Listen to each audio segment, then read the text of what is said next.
guys, for those of you who don't know, this is Felix Biederman of the Chapo Trap House. He unfortunately wasn't on the Chapo episode that I was on because he doesn't like the Gremlins and he doesn't like the travel. I mean, I don't know if I don't like the Gremlins or not. I've never seen it. But, no, I do fucking hate traveling. It sucks. No two ways about it. I'm sorry. I'm out of control. I apologize for that. So, but he is he's the creator of the Hot Couch Guy meme and a variety of other bits that I fucking steal from him every single day. And then the chat goes ape shit. And says, the internet is all just people stealing from each other. Don't they know that? Also, you can't steal from your friends. That's what I'm stealing when you fucking take it from your friends. Also, I mention your name before I do it. I go, this is Felix's bit, but it's so perfect for this moment. And then they still say it anyway. Cause that's I use bits from like Mike and Andrew and Nick and everybody. Like you and your friends will talk about the same shit. People just immediately want to fucking try to jump down people's throats for that shit. Yeah, speaking of friendships, though, I think that's a good segue into what happened between FaZe Banks and Tfue. Have you watched the video yet? Yeah, I watched Banks's. So, like, I am not a lawyer myself. Everyone on Twitter is some type of lawyer now, but I can't imagine they're that good at it because, you know, it just... You can't be in 7 group DMs while being a lawyer. I'm sorry. I don't want to sound like an elitist, but you can't.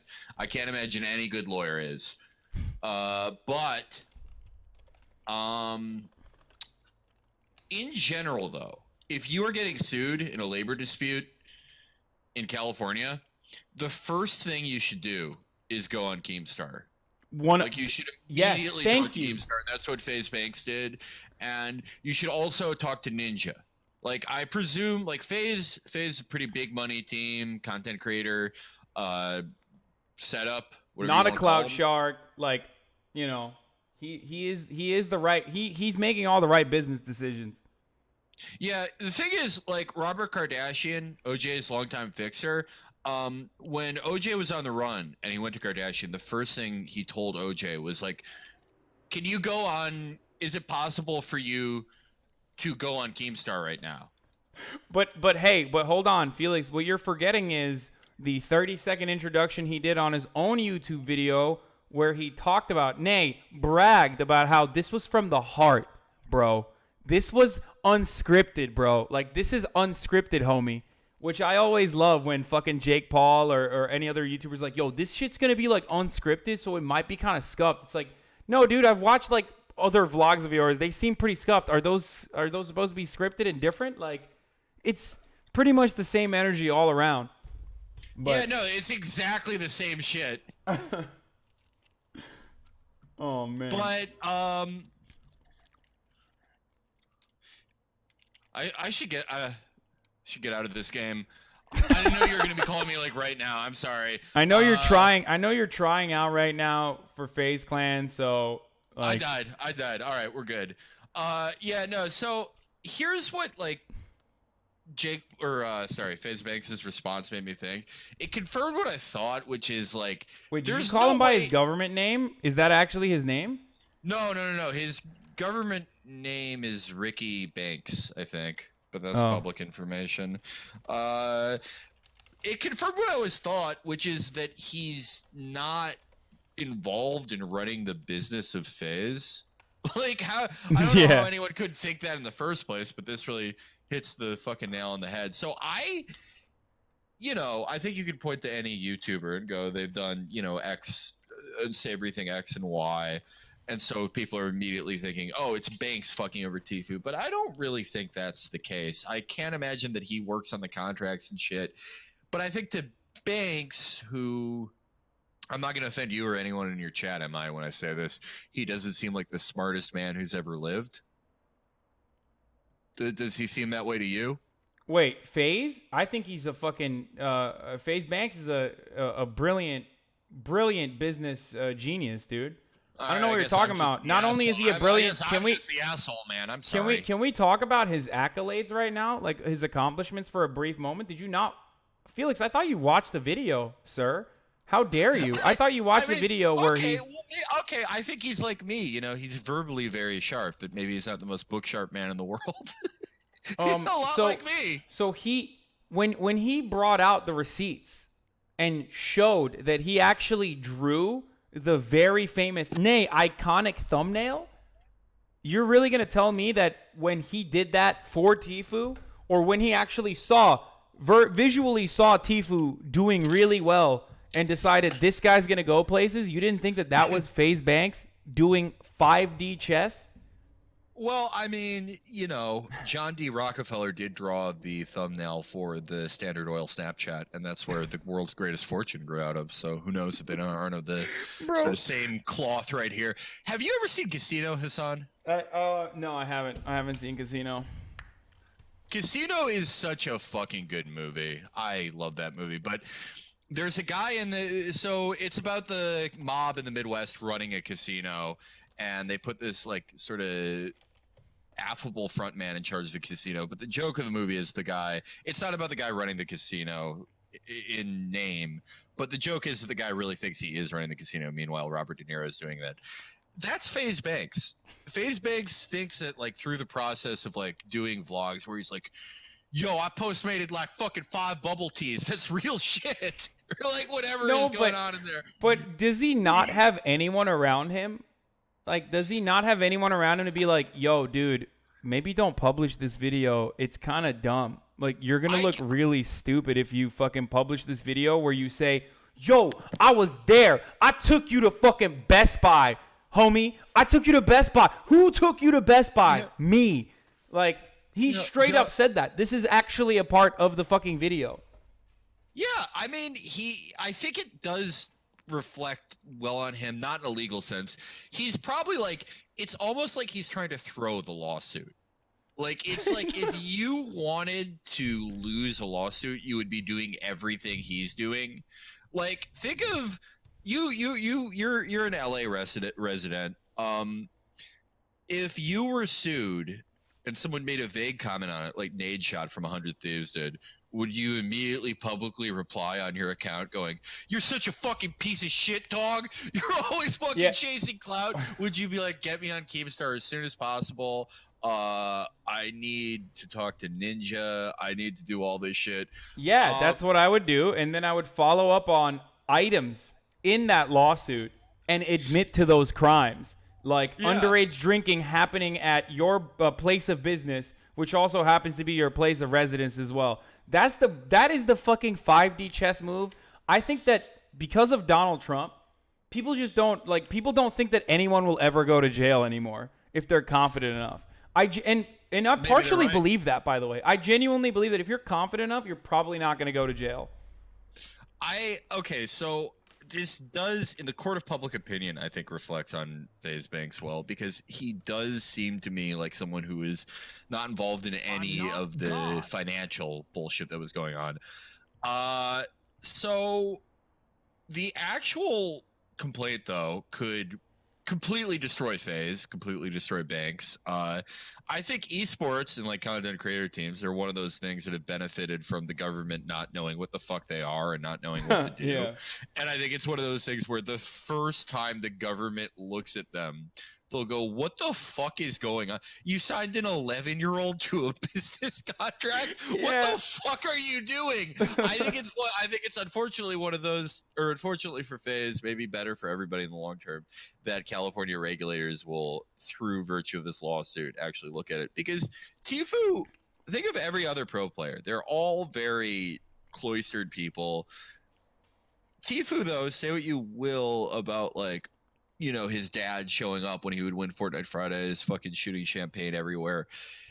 That's a showbiz family. Dude, I love that. Yeah, killers. Jake Paul's family's like that too. Killers, man. Jake Paul's family's like that too. You know, I mean, Tfue's older brother is also like a famous YouTuber and shit too. Yeah, like Juke Squad. What? Oh yeah. Juke Squad. Juke Squad. Yeah, very interesting name. I don't know why that's the case, but. Yeah, I mean, well, first of all, they're a Florida family, so they're halfway there to being a fucking famous family regardless. Like, I suspect that almost every single person living in Florida wants to be one of those, like, helicopter parents that turn into, turn their child into fucking fame exploit their children. I mean, yeah, I don't know how it happens. I don't know how you figure out your son just has, shroud aim when he's like 11.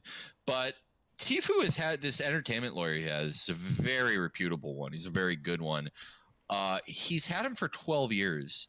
And, Tfue, like every Fortnite pro and every esports pro, is about 12 years old.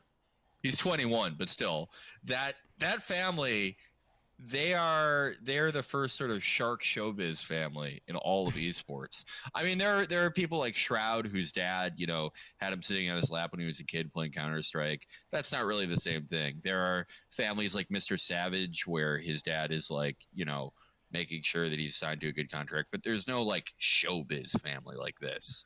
And Jake Paul. I think Jake Paul's dad is but also. He's not esports. He's not esports. Oh, though. no, you're right. I'm saying, but he is like a show parent, but of that, for YouTube, basically. There are a lot of show parents on YouTube, actually. He's not in esports, but I mean, they're very active. Like they like to be on camera.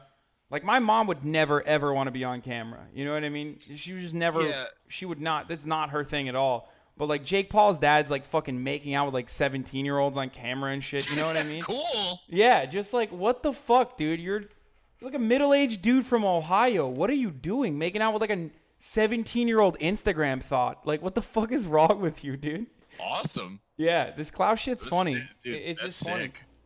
No, yeah. I mean, it is. I think Tfue is going to be fine no matter what happens in court. I don't know that it'll be a total wash for FaZe. I mean, they've got money. I don't think they're the smartest group of guys. From what I understand, Seabass does a lot of the contracts, so he maybe serve some papers soon. Kind of surprising if he hasn't already. But it could completely change everything. It could completely change everything because you look at how these orgs are run, and it's fucked. It's completely fucked. Isn't it like a 5-year contract? It was like very long. Yeah. Like much longer than any entertainment contract I've ever seen. Well, they're like Hollywood contracts that people would sign during the Great Depression. That's what every fucking gaming contract is like. Because every gamer kid is just I don't know any fucking. Do you think that Ninja's family had any lawyers in it? Wait, you think Ninja's family brought in lawyers when he was like signing contracts and shit? What do you mean? Like maybe they probably brought in like a lawyer that worked in a strip mall in Illinois. Yeah. I mean, I don't think so. Here's what I'll tell you from my experience. As soon as I got a manager, immediately, like the first thing that they did was sit me with a lawyer and offer them 5% of all the contracts that they looked through. So in LA, if you're brought up in Hollywood, or if you came to Hollywood first and then you got a little bit of fucking internet fame, you immediately get thrown in front of a lawyer. Like there's no. In a reputable law firm, depending on who your management is and depending on who your agency is. But I'd be shocked if Ninja didn't have like a serious representation fairly early on. Well, definitely now. I don't know. I mean, Ninja never seemed like he was that unhappy with his Luminosity contract. More like, I don't know, maybe he wanted to be on a bigger team. I think he may have left them, but I'm not sure. But I think maybe in the future what this means is like people are going to be signing to less orgs if, the American esports scene isn't totally changed forever, which it might be. I mean, you think about it, people now are like, oh my God, is he going to go to Liquid? Which it would be fun. I would love to watch him play with 72 and Poach and Chap. He's not with 100 Thieves, is he? Because I saw him wearing their merch, but. Tfue? No, Ninja. No, I don't think so. But why would Tfue go to a team now? It doesn't make any fucking sense. Well, now he doesn't have to go to a team. Well, I guess he would need to. He could just have like he could just like, hey, here's my new team. It's me and Cloak. Boom. Because what the fuck? He has management. He has representation. What the fuck is the point of him going to Liquid? As much as me and a bunch of other people may like that, but like, what the fuck is the point? And for a lot of these people who are going to come up on the track with like content creators, like, they're going to think, what's the fucking point? There are some teams out there that seem to treat people pretty well. You know, TSM, people seem to speak highly of them. NRG is another. But it's very unlikely, but if you're someone who's going to be at Tfue's level, why would you? I mean, I don't know, dude, because the fucking clout, dude. It's the fame. It's the thumbnails, you know? It's the homies that are going to ride or die for you. It's the fucking homies that are going to shoot a girlfriend swap video with you if you want. You know what I mean? Like, you can't have that kind of shit on retainer if you're not a part of FaZe Clan. I mean, maybe I'm like laying it on a little too thick right now because I want to be a part of FaZe Clan as soon as I saw. They would let you in. If you. I saw their fucking CEO. I saw how passionate he was, and I thought, this is my kind of guy. Okay, I'll fucking FaZe up every day. He ended it. He ended that long-winded 20-minute rant that he fucking separated into 2 parts and had a fucking million different jump cuts in with FaZe up, homies, forever and for life. Like, it was awesome, dude. Yeah, it was so awesome. That ending part is crystallized in my brain. Like, it's like a three-eyed raven, like green seer movement, because I'm thinking about him being a senator in 30 years, and he ends his first address with "Phase the fuck up." Yeah, phase the fuck up. Him and Keemstar are going to be the senators from California. That's going to rock. I can't wait. Oh, God. I'm done. I'm blackpilled after that video. I decided to embrace the fog. I mean, there's no reason to actually try to fix anything. Everything is fucking broken. It's all going to shit anyway.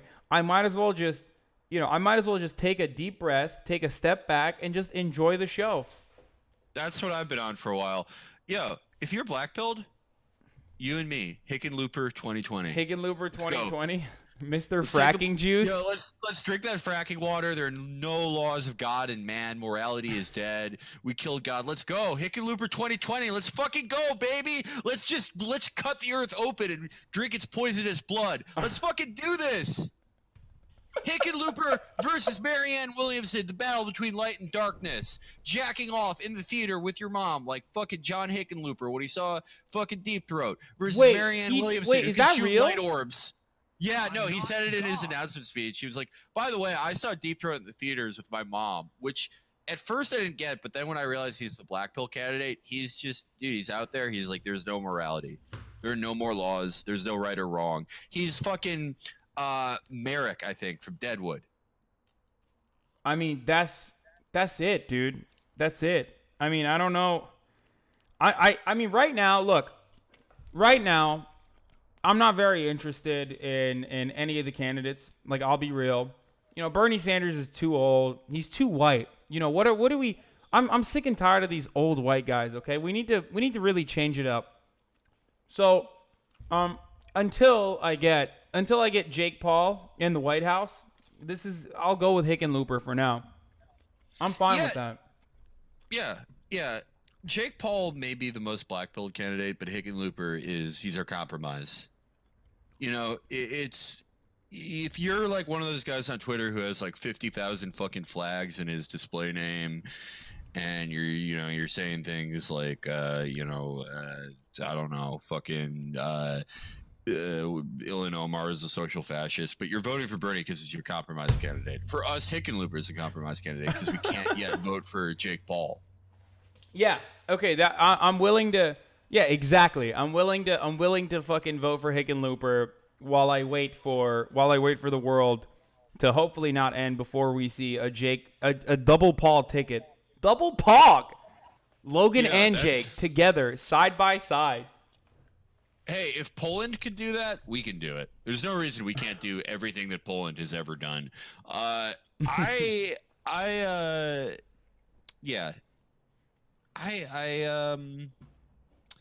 Hickenlooper, I have a lot of respect for him because he is the least likely path to victory out of any of that bracket, you know, the Seth Moulton, Tim Ryan, blah, blah, blah bracket, and has the least inspiring message probably of any candidate. But he's just like, fuck it, dude. I don't know if it's the least inspiring. There's a lot of candidates that have. I mean, dude, Tim Ryan, who was on TYT, literally said the way to fix America's problems is by doing yoga. like doing yoga and I don't think he said Starbucks, but I mean that's I don't know what to fucking say to that when someone says. Well, okay. Before you shit on that, has anyone tried that? Okay, true. You just defeated me in the marketplace of ideas, Felix. Yeah, I'm sort of a merchant of ideas. Yeah. Trade. That's. I'm gonna start selling merchant of ideas shirts. Oh my God. Making that pose, but. Chat. He can say that he's Jewish. Yeah, no, I can say that. I want to clarify. I can say that. Felix Biederman is Jewish, so. Yeah. I always throw out like 4 or 5 of those on people's shows, and their audience is like, "What the fuck?" And I'm like, about 20 minutes too late, I'm like, "Oh yeah, I could say that, by the way." Oh God. Yeah. I just wanted to make sure. that everyone was aware that he wasn't just subtly dropping red pills in my chat. But yeah, that would be funny if I got sued by copyright by the guy who drew the merchant drawing. I'd be like, well, technically, I did violate copyright. He is. I'm assuming he's a capitalist, so that would make sense. But yeah, going back to the FaZe stuff. I mean, do you have anything to talk about with Jake Paul, Cody Co? Because I know you're also a fan of Cody and Noel. Oh, Cody and Noel are awesome. They're great. They're so the few YouTubers I think aren't sociopaths and are actually quite naturally funny. I haven't seen their dispute, actually. I've been traveling a lot. Well, let me fill you in, okay? Jake Paul came out with a not FaZe Banks-like video. I mean, not unlike FaZe Banks style video, where he decided to confront Cody while Cody was getting a haircut from Jeff Witek. He does haircut podcasts, basically. That sounds awesome, dude. Yeah. So he tried to do I guess it was kind of like a content cop. Yeah, as someone pointed out in the chat. And the whole premise was that Cody Co is a cyber bully. And Cody Co has been cyberbullying Jake Paul by making videos of Jake Paul where he shows all the dumb things that Jake Paul has done.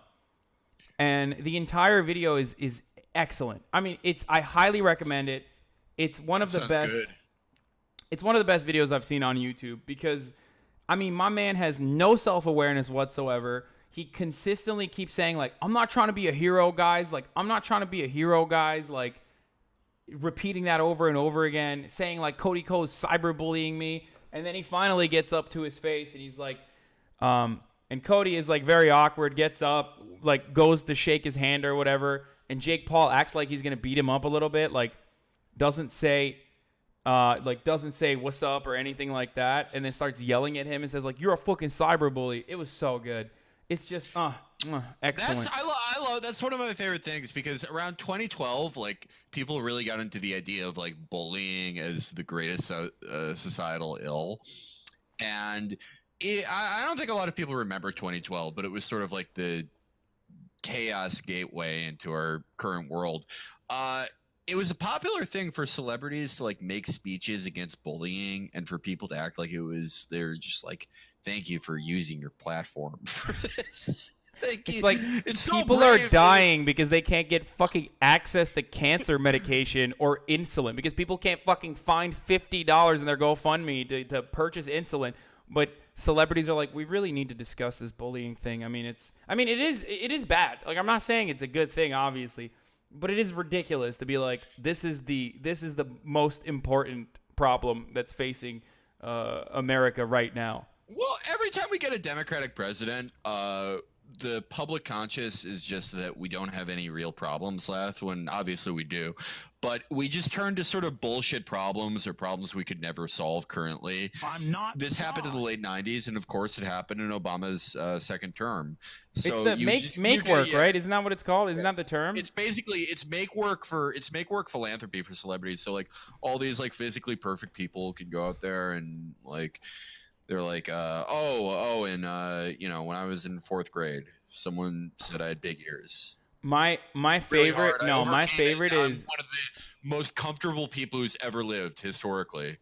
I have a better life than Charlemagne or any great king or ruler. I am just one of the most fortunate, blessed people alive. But hey, I was bullied in middle school. I'm raising, and there's no like plan for any of this. Just raising awareness. Raising awareness is the greatest term. It is the most American thing. It's the most Protestant thing. It is the most faith without acts bullshit. You can, if you wanted me to explain America, it would be to be a 5K race to raise awareness of the All Lives Matter movement. Yeah, I mean, That's luckily we America. now have Twitter, so you don't even need to like go outside to raise awareness. All you need to do is fucking keep posting and never stop posting, and reply as well. I'm doing a Harlem Shake video in 2019 to raise awareness of the fuck cancer movement. Oh shit, dude! I thought cancer was sick before I saw Felix's Harlem Shake video. Now I fucking hate cancer, bro. It's like that meme, you know, the fucking guy, the hot guy who's like, just found out about racism. Shit sucks. It's like, so bullying, it just became like a catch-all term for like bad shit. There were like a few causes that people had. Bullying was one. The other was like human trafficking that later just turned out to be supporting legislation that gives police the authority to no-scope sex workers. That was like Ashton Kutcher's thing. But this allowed bullying to just become like a fucking catch-all. So like Jake and Logan Paul, who are like, I don't really give a shit. I think that like if we're gonna have a country like this vulgar, you need those guys to exist, right? Like they're our avatar. You can't get mad at them. But for those guys to say they're being bullied is so fucking funny. It's just the greatest example of words losing meaning, and just you can apply anything to anybody, and you love to see it. That's all you got to say. The best part, the best example of this right now is Jamila Jamil. Are you familiar with her? She's on that fucking show. What's it called? Oh yeah, she is the queen of bullshit. She is so good. I love her, man. I love her. We need to stop fat shaming Trump. She's Hell yeah, man. She's trying to make fat shaming hate speech. Oh my god, man. You really don't like to see it at all. She's great. She's great because she's like you know, one of the most like beautiful people in the world, like famous, beautiful, like tall actress, and she's like, people body shame me at the gym, and I don't want to like call the questions anyone would experience, but it's like like she said that she had flabby upper arms, and I'm like, I don't see it. Like anyone else does. I don't fucking know, it's man. like, I don't know. I think it's just like a good brand to have, like the awareness. It's fucking insane, dude. It's fucking insane. In this country right now, if you're like a part of the Coast Guard and you're fucking up there, you're like a lieutenant at the Coast Guard, and you have an artillery at your house, and you have a hit list of Democratic politicians with like Nazi memorabilia all around your house, and you say stuff like, oh, Hitler wasn't all that bad of a guy or whatever, and then you get arrested by the FBI, they release you, but on the one hand, you're trying to fucking not only like overturn freedom of speech, but also add fat shaming onto the equation, which is like, what are you trying to do? What kind of legislative actions do you think are going to take place here for you to make fat shaming a hate crime? Like, yeah, it's also like, I love demanding hate speech legislation while Donald Trump is president. How the fuck do you think that will get used? What the fuck do you think about is going to happen to anyone who's posted in support of BDS like ever? Like, what the fuck is wrong with? No, they're gonna no-scope BDS protesters. That's the hate speech legislation. Dog. People are fucking gods at this brain shit. People are fucking goated on the brain. I swear to God. Yeah, I mean, it's great. It's great. Everything is great, which is why hickenlooper 2020. I'm with you. Yeah, hickenlooper 2020. He's gonna stop people from shaming, you know, I guess fracking executives. Hey, dude, hickenlooper, if he like gets Jamila, like he gets her to fucking like, that's his celeb. Like, you know, like Bernie's got like he's got Killer Mike, and who does like Joe Biden have? Probably like every surviving member of the Eagles. That type of shit. No, Joe Biden's gonna have everyone once he wins the He's primary. gonna get everyone. Yeah. Joe Biden's gonna be up there with Backpack Kid. Backpack Kid. What? He's so sick. Joe, stop hugging Backpack Kid for so long. You can't floss. Oh, You're holding Joe his Biden. arms back, Joe. Stop it. He's gonna have Adam 22. Dude, Joe Biden recreating the podcast with Adam 22 and Lil Xan and Banks. Oh man. Yeah. Well, I don't know. I don't know who else Joe Biden will have, but he'll definitely have like Lena Dunham and that whole team. Even though I don't know. I mean, there's a lot of women running right now, and I haven't really heard anyone really criticize Joe Biden for being an old white guy in a similar fashion to how they kept criticizing Bernie Sanders. I have a contrarian corner that I may have used on this, but Joe Biden is Irish. And he's so fucking old that, when he was born, Irish people weren't white. He was born in 1802. And you also can't get mad at like how much he likes hugging people, because that's indigenous Irish spiritual healing. Oh my God. Yeah, he's just trying to help the babies when he's hugging them. Yeah, that's how Irish people heal each other. They don't have you can't criticize that. And true. If you think that I'm making this up, okay, I'm literally going to Ireland in like a couple weeks. I will be, at our shows there. I will be walking out to the greatest IRA freedom song of all time, Irish Blood, English Heart by Morrissey. Which will transition into a spoken word piece for peace that I've authored that I think will go over quite well. Oh, I hope so. I think so. I don't know. I mean, you guys shit on the Irish so much. I don't know how that's gonna play out, but okay, so I guess you have an Irish, right? Will is the Irish contingency, right? Every white person is like 40% Irish in America. I'm literally like the only person who's not Irish on the show. I assume people have seen my 23andMe. My 23andMe should be like our almost live screen on our Twitch. That would be funny.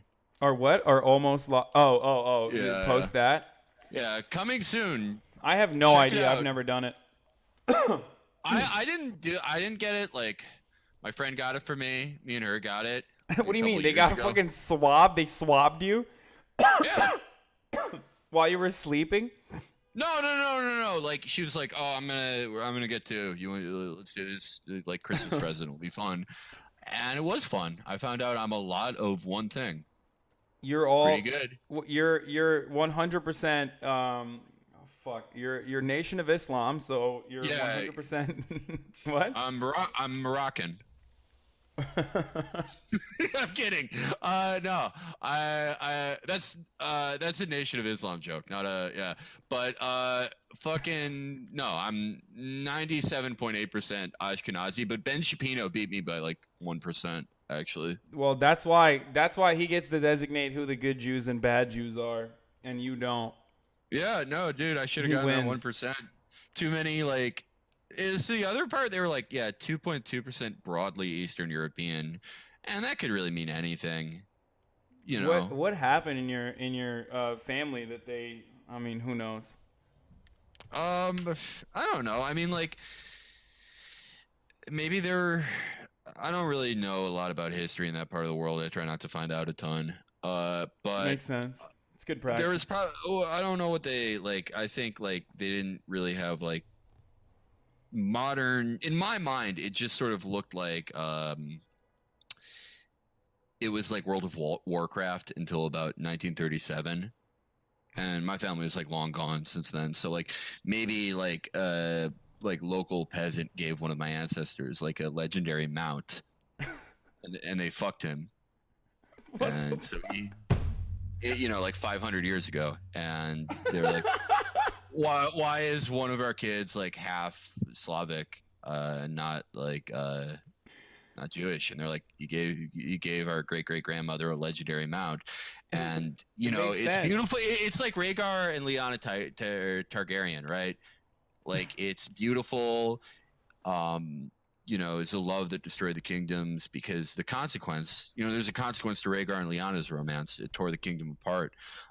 For this, it means that I'm 1% less Jewish than Ben Shapiro, which is equally as bad if you think about it. Yeah, they should have never made that deal. That was a bad deal that your parents made. Wait, one of the worst deals in history. Yeah, one of the worst deals. Oh God. Fuck. I was gonna ask you another question and I'm forgetting right now. Wait. Oh, by the way, I just want to apologize for the error. The atrocious mistake I made on Chapo, where I said that there's an FOV slider on Fortnite when there isn't one, and you went in manually and stretched it from like the raw data files. Yeah, that's how everyone did it, and it looked better. Stretched looks better. It's a human right to play in stretched. Yeah. Why do you think Fortnite changed that? Because like Tfue and Ninja were switching to stretch for competition, because the 80 FOV is legitimately fucking terrible for a third-person shooter, especially for Fortnite when you really need to know what's going on. You're changing levels a lot. And they change. I think they think that stretched looks like shit, which I disagree. Like, it's obviously lower quality, like there are less pixels on your screen, but I like how it looks, and I think they'd rather it look a little more high resolution. And they're also afraid of, like, PC players just fucking completely clapping new players. So they want to force everyone to the same FOV. And they're also, one of the reasons they gave is like, it's a competitive advantage. That's why they didn't add an FOV slider. They said it would be a competitive advantage, which is fucking insane, because it's like, well, okay, I can do things like turn off shadows. That's a competitive advantage. You're going to take that. I shouldn't say this. They are going to take away shadows after I fucking say this. But there's a billion things I can do that give me an advantage that everyone else has access to. And yeah, console players can't do that. But guess what else console players can't do? They can't play above 30 frames a second in late game in an actual good arena or qualifiers match. Or aim, but at least they have aim assist. No, there's some console players that can aim. No, I know Nick Merckx. Or the guy that defeated Nick Merckx. Aiden? There are a lot of fucking... Dude, there are some gods, but they're not on console is the thing. They're on PC with controller because it's shitty to play on console. There are people who made it to semifinals in World Cup on console, and, like, respect to them. They're fucking amazing. That's an amazing accomplishment to do, but you won't... Like, you're just... It's better to play on PC always, even if you play on controller, especially if you play on controller. The more frames you get, the better your aim assist works. The fucking list goes on, but it's neither here nor there. Well, in order to get aim assist on a PC, you have to play with controller. Yeah, you have to play with controller, but you don't immediately get an aim assist as soon as you put in a controller, right? You have to use one of those, like, weird, I don't know what it's called, but you have to use one of those, like, converters. No? What do you mean? Wait, do you get aim assist with a controller on the PC? Yeah, you do. Oh, regardless, if you plug it in, immediately you have aim assist? I did not know that. I thought you needed Yeah, you do.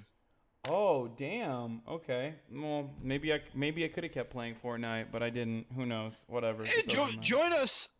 Join us. You can play on my smart. There's no way. I haven't played in so long. I'm going to fucking log on, and we're going to drop somewhere, and then immediately I'm going to get fucking crushed by some 12-year-old who's going to teabag me. I'm only dead weight at this point. I can't do it. I've given up. I went to Europe to play Apex, and that was the peak of my career. You moved to Europe to play Apex? No, dude, EU is way better, dude. EU servers, bro, like, they're fucking way better than us.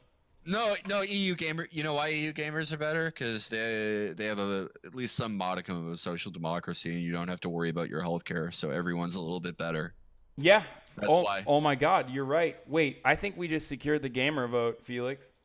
That's so true. I know what I'm talking about, man. Why do you think Mongrel is so mechanically skilled? Because his parents are like, oh, you have to take 3 jobs so you can afford fucking braces or whatever. Why do you think Mr. Savage M is such a freak? Why do you think he, like, all the 14-year-olds that are probably gonna... There are some amazing players in NA. Chat, who's the guy who beat my ass? Chat will know this. Sorry, there was a 14-year-old who just fucked me up, dude. When I played at TwitchCon EU. Dizzy, do you know who that is? Dizzy's insane. Yeah. Dizzy is fucking sick. Dizzy's fucking sick.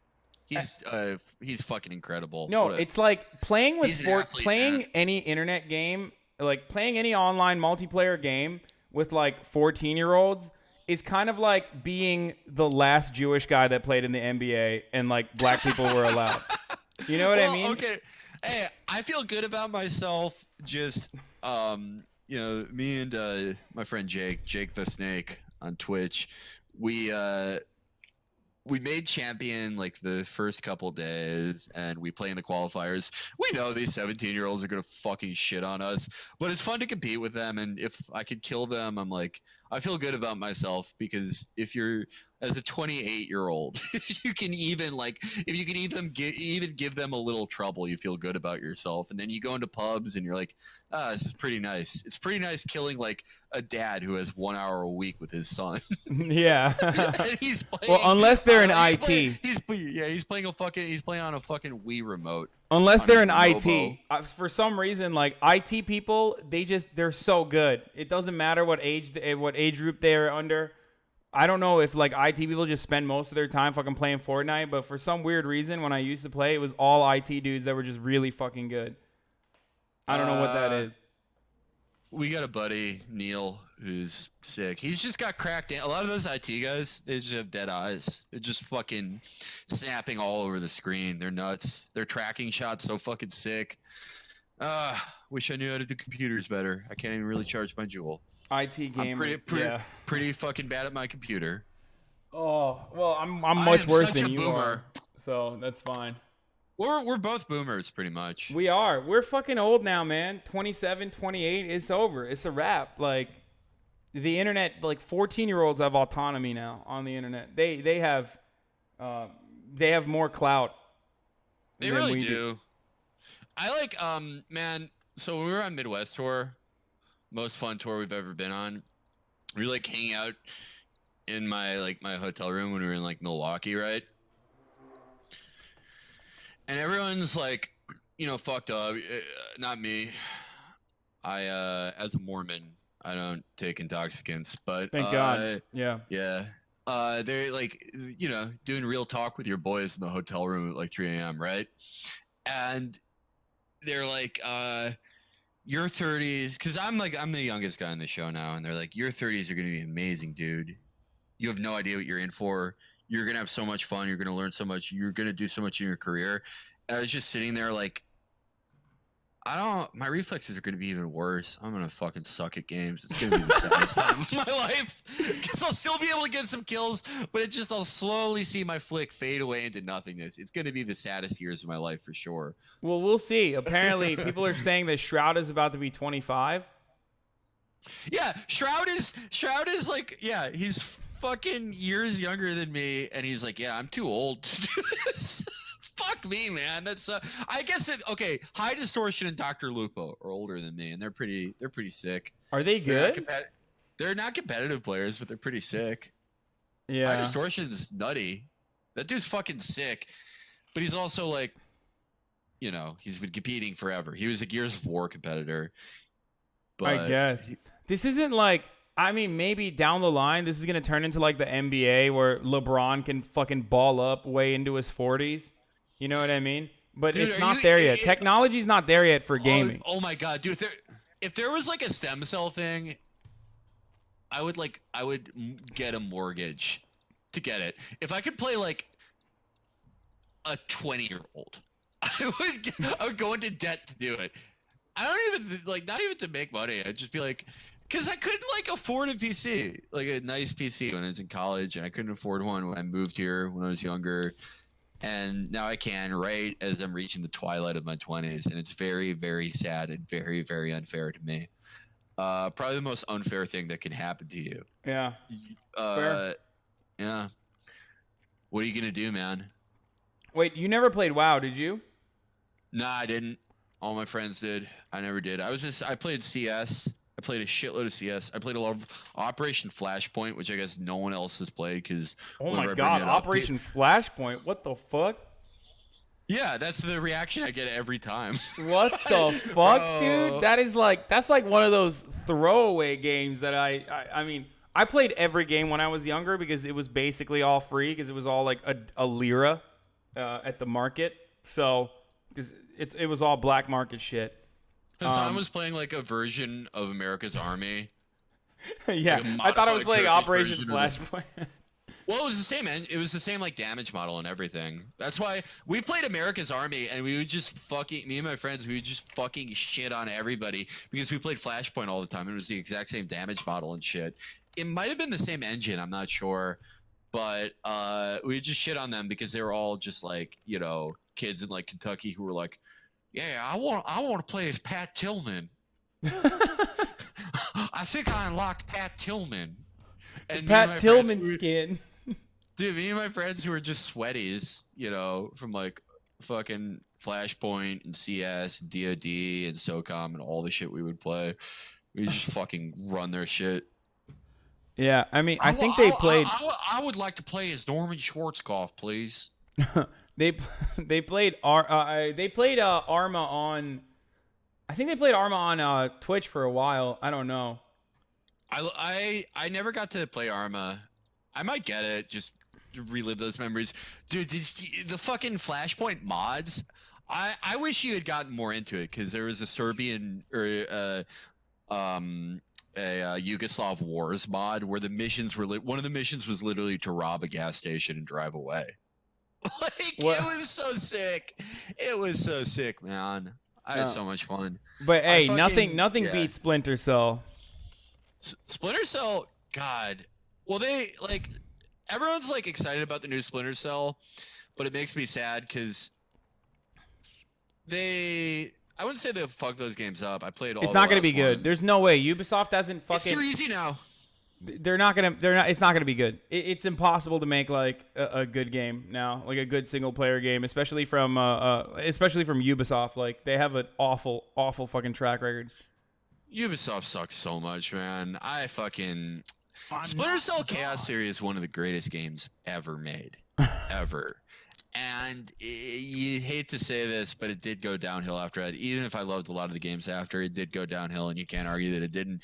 Look how fucking... Did you play, like, Conviction or Blacklist? They're so fucking easy. No, I didn't. Fucking everything.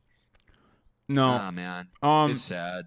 Wait, if you liked stealth games like I did you ever... And this is a top-down game. Did you ever play Commandos? I think I might have asked you this before. Yeah, I did. You did? Oh my god, you're the only fucking person I know on the planet that has also played Commandos. It was such a good fucking game. Bro, when I was a kid, I played everything.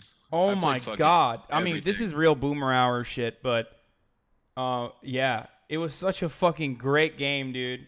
I don't know. Everyone always looks at me like I'm crazy when I mention that. And then the other one, well, I also loved RPG games, so one of my favorite. Oh, Desperado was really good too. I don't know if. I never played Desperado. That's a really good one too. These are all. I never played that. Like, all these like top-down stealth games were so fucking good. Comando Skill. Did you ever play Tenshu?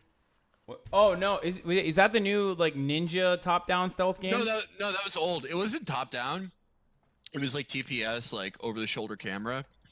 I don't think I played Tenshu. PS1. It was sick. Tenshu was fucking sick. Oh no, I never played it. I never had a PlayStation 1. Dude, everyone in your chat has like fucking like precise silver hair with cool haircuts, and fucking they're way cooler than me when I was that age, but they don't fucking remember Tenshu. Partly because they were all born in 2001, but they don't fucking yeah, they were not aware. They were not alive when it came out, or like they were fucking 3 years old. Yeah. And I kind of want to play Sekiro because I loved Ninja Gaiden on Xbox. Did you play Ninja Gaiden? I loved Ninja Gaiden. Oh, dude. Then you'll love Sekiro. Yeah, I'm gonna give it a shot. I have a Scuff controller that I'm not using now that I moved like fully to PC, but I would hasten to say that's a game that you play on controller on PC. Wait, oh yeah, of course. I mean, I played it on PlayStation, but I stopped after like the second boss. I couldn't do it. I made it, but I made it to a fucking rage compilation though. That was another gamer moment for me. I've never been in one of those. Yeah. You know what? I haven't been in one since my first rage. So we're fucking rolling, man. Yeah, we're fucking real gamers, Felix. We're the real gamers. These young blood out here, they have it. They don't know what it's like, okay? They don't know what it's like to get your console privileges revoked. They could just move over to their mobile phones and keep playing. It wasn't like that back in my day, okay? Oh my god, I'm getting so old. What the fuck? This is bumming me out more. Yeah, it's rough times. I don't know. Maybe they will come out with the stem cells that allow they'll all probably be 40 by the time they come out with that. But if I could just be as far as the reflexes, 25 forever, fine. Not the greatest, but I'll take it. Oh, dude, that's what I'm waiting on, dude. That's what I'm waiting on. I'm waiting on technology to develop to a point where medicine develops to a point where it's just like professional basketball players who can still compete. Even though it's not like they're doing it. It's not like they're using it that much. Only LeBron and a bunch of other fucking people. Only top level NBA players are still doing that. If we could just, if the price is that we have to live in Elysium, but I can compete against the guys in Fortnite who have the Japanese characters in their names. Yeah, maybe it's not the worst deal I've ever made. Yeah. That makes sense.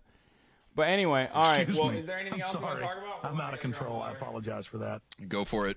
What else are you looking at right now? What am I? Your Jimmy's rustled. What's my Jimmy's rustled? Nothing really. I'm not. Only thing I'm upset about is the long flight I have to Germany. I truly fucking. I just flew to Chicago and back, and I just had diarrhea for a day. Airplanes are just. I think all that shit from 100 years ago, where they're if you go on an airplane, it will kill you. I don't think it's true, but I think it's only true for me. So this trip will probably kill me. I'm not excited about that, but Germany itself seems lovely. I'm excited. Why do you hate flying so much? I don't know. I don't think it's wasteful because I'm a good person. That's why I hate it, because it's too wasteful. Or they need to bring back the Concorde. It takes too long. Just the entire process. And no good. Everyone dies if it explodes, and usually it's all the fucking rich people. So, The Concorde is perfect for a guy like me, because whenever I'm inconvenienced, I'm not suicidal, but passively, if I was killed right now, I would accept it. So really, the Concorde is the perfect plane because it's inconvenience. It's convenience or death, which is a choice I would make every day if they allowed me to. But we don't live in that world, as Peter Baelish said. You're the guy who was hey, the Ford Pinto. I'll take my chances. Well, if it was faster than other cars, I would have, taken my chances. I'm a lucky guy, I'm a very good gambler. I'm a very lucky guy. Yeah. So. Oh yeah, you're a professional gambler, aren't you? Yeah, I'm a professional gambler. If I got exploded by a Pinto or a Concorde now, I'd be hey, I didn't exactly want this to happen. I'm not terribly excited about dying, but if it I'm not gonna rage about it. You're not gonna see me in one of those post-death rage compilations. Oh, that was bullshit. I was, behind the engine block. No, I'd be all right, GG, man. Chat, the reason why Felix is talking like a doomer right now is because Jase was taken away from us at an early age, and he doesn't feel the need to exist on this planet when the greatest artist of our generation is no longer with us.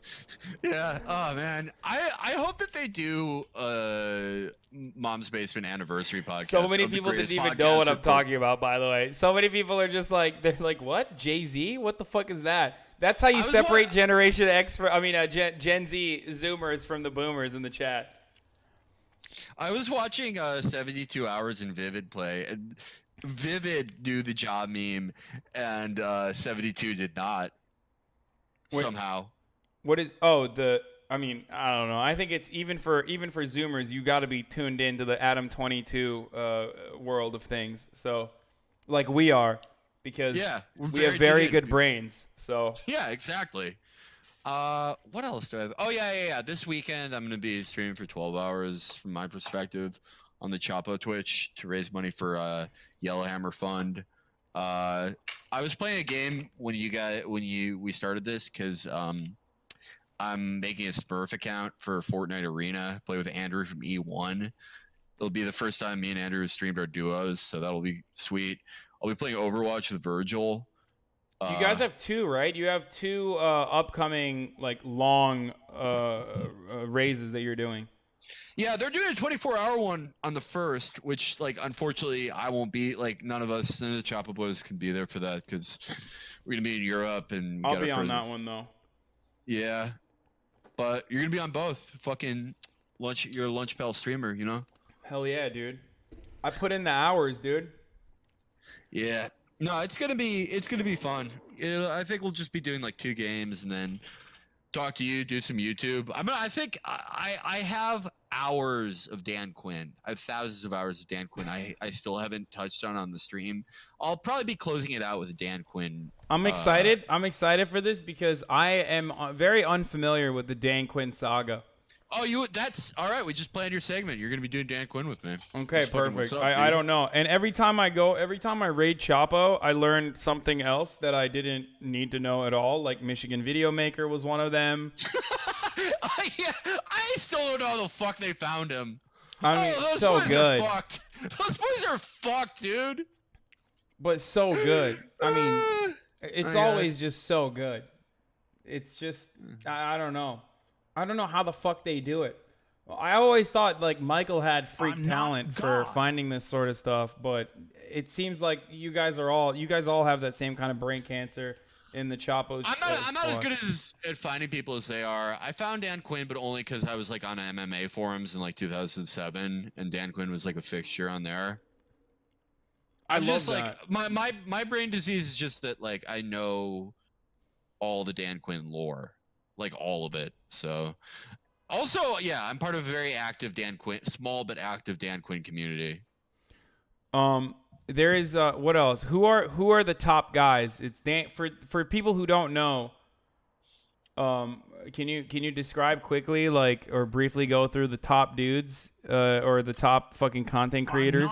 God. All right, so Dan Quinn he's a 45-year-old man who claims that he does not look 45. Well, 43 at the time of making that initial statement, but he was a former football player for Notre Dame until he says he was set up and expelled by Lucifer Lou Holtz, their longtime coach, for making the play, what he calls the play, where he tackled Ironhead Hayworth on 4th and inches. And he says it upset the establishment of Notre Dame football so much that they had to get rid of him, kind of. And he used meth for many years after that. And he boxed, and in this time he was still a legendary figure, according to himself. But this isn't like Daniel Patrick Quinn, the American football coach. No, that's a different guy. Okay, I just want to make sure that we're clarifying that these are totally different Dan Quinns. These are totally different guys. But Dan Quinn, he discovered Stevia, which is a natural sugar replacement, that he believes that if you smoke it in weed and put it in a blender, it can act as a substitute for cocaine. It can make weed stronger. It's a substitute for steroids, cocaine, and EPO. And it can destroy tumors and cure people of cancer. He claimed that it basically reincarnated a dead house cat. I love that. I love that so much. I fucking brought Peachy back from the dead, bitch. But yeah, that's That's Dan. That's so good. Oh, okay. There you have it. Oh my, he has the perfect cranium for whatever you're like for exactly what you're talking about. He looks like the Doom Marine. The Doom Marine? Oh my god, he does. Holy shit. This is so Wait, what the fuck? Who is he? who's he fighting in this one? Where? Which one? Underground Forums ex-MMA star Dan Quinn released from jail. Do you see it? Do you see the photo? Oh, that one. In that one, he's fighting Rick Vardell. He lost that fight by a second round TKO. Okay. Yeah, it looks like he would. This doesn't there's a great size differential there. Very yeah. What this doesn't seem like UFC, Felix. What are we looking at here? Well, wouldn't you know it that Dana White and Joe Rogan also have a grudge against Dan Quinn? He thinks that everyone has it out for him, kind of like he thinks there's a massive conspiracy against him because he discovered Stevia and other things. But wait, when you said he discovered Stevia, I thought you meant like he thought like, oh, yo, Stevia's actually pretty tight. Like he bought a bag. What do you mean exactly when you say he discovered Stevia? He, according to him, okay, if you put a bunch of Stevia in a blender with water, it cleans out what he calls the toxic floating white soap, which is the cancer that the rich put into water. And it creates what's called pure H2O, which melts tumors and fat off your body. And in Dan's ideal world, when he's a billionaire from Stevia, his plan to punish like particularly heinous criminals is to force them to drink this soap, the toxic floating soap, the byproduct of pure H2O, to give them cancer and kill them slowly. He also believes that if you smoke it, like you put it in a bowl with weed, it's like EPO. Like your endurance is basically infinite. All of this makes sense to me. It makes a lot of sense if you actually break it down. Yeah, and also what also makes sense to me is why you like Hickenlooper, because Hickenlooper is Dan Quinn, but in politics form. Yeah, he thinks that the fracking water cleans groundwater. So yeah. They're the same. Okay, here's the final closed loop. Marianne Williamson is Melisandre, the Red Woman. Hickenlooper is the Night King, and Dan Quinn is Jon Snow. I hate when you do Game of Thrones analogies so much. And Amy Klobuchar is Daenerys. Oh my god. And fuck. I guess Rosario Dawson would be Arya. All right, we got it, boys. Rosario. Why is Rosario Dawson Arya? Because I was running out of names. Instead of fucking Rosario's boyfriend. He's Gendry. Okay. Gendry, sorry. Don't correct me, chat. How does Rosario Dawson go from Eric Andre to Cory Booker? Is this Clout shit funny? Is that what it is? In a way that I won't comment because I don't want to get sued about the nature of that relationship between Rosario Dawson and Cory Booker in a way that I'm offering zero comment. Zero. Absolutely interesting. Zero. Not legally actionable. Similar. Are you saying it's like a reverse? I mean, not reverse, but like Meghan McCain type situation? No. You mean a loving marriage? Yeah. Yeah, that's what I meant. A loving marriage. Yeah. For sure. Parody in the game, not actual parody. Oh no, don't worry. You blocked it. That's the legal. Yeah, there was a team of lawyers that were about to come in, and they heard that part. They're like, "Damn it, he did that." No, dude, my enas is so fucking tight. I just fucking strafed on everything right there. That was sick. I'm so fucking good at this game. Beard faker than Keemstars? What? Who said that in the chat? Keemstar and Joe Budden share a beard. Wait, what? They share a beard? Yeah, they have the same beard, kind of. I mean, Keemstar's is longer, but they both like. I always think about. Okay, do you listen to Jesus and Mero? Yeah. In their older show, the one that was on Complex, Mero always used to call it Joe Budden's digital beard, which was the funniest shit in the world because that's exactly what it is. It looks like a fucking beard in Madden. And that's my God! God. What Keems is like. It does. That's one of the funniest lines ever. That's one of. Stalin They're so fucking good, man. Kulaks. They're so fucking funny. It's like painted on. It's perfectly painted on. Yeah. It's a digital beard. Oh my God! But Keemstars is like, I noticed it yesterday. It just looks like hair that you would have on the top of your head, or like a shitty wig. It's very thick. It's very like it's. I don't believe there are individual strands of hair. It just seems like one big unit. Yeah, it doesn't make sense. It's really shiny. I don't know if it's because he puts like wax on it or whatever. He's got to put oil in it for sure. But still, it looks too conditioned, dude. It's like don't do that. It looks weird. Why has no one told him? See, this is the thing I don't understand about people, like famous people, YouTubers specifically, because like Hollywood celebrities, they have a team of people telling you like, don't fucking do that shit, you idiot, you know? Like, you look terrible, whatever. But YouTubers or like e-celebrities haven't gotten to that level where they have an entire team of people like making sure that they look okay at every step of the way or making sure that they don't fuck up. So it's really remarkable to me that they have no friends who will tell them like, hey, Keem, like your beard, that's terrible. Just don't do that. You know? Okay, well, I think it's not always going to be like this, and I think actually this Tfue lawsuit, to bring it full circle, it may affect that. The YouTube is going to start looking more like traditional entertainment, and I think in a labor sense, it's very good, and I think in a cultural sense, we're going to kind of miss it. I think we're going to kind of miss it being a little fucked up and real. But that is the trajectory of everything on the internet, isn't it?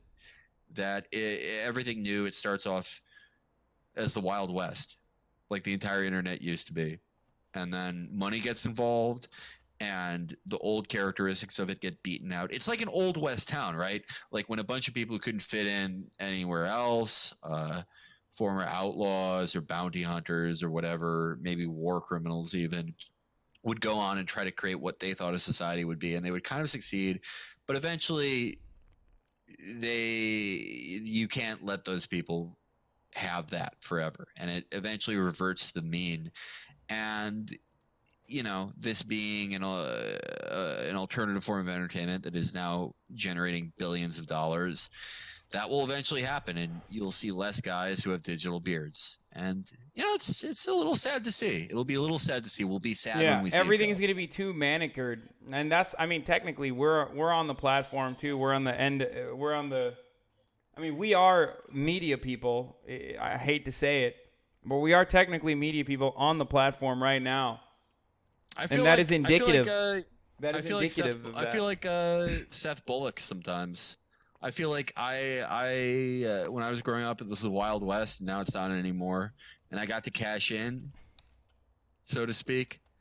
But I'll miss my cowboy days. You missed Deadwood, by the way. That's the thing that you missed when you didn't come to LA.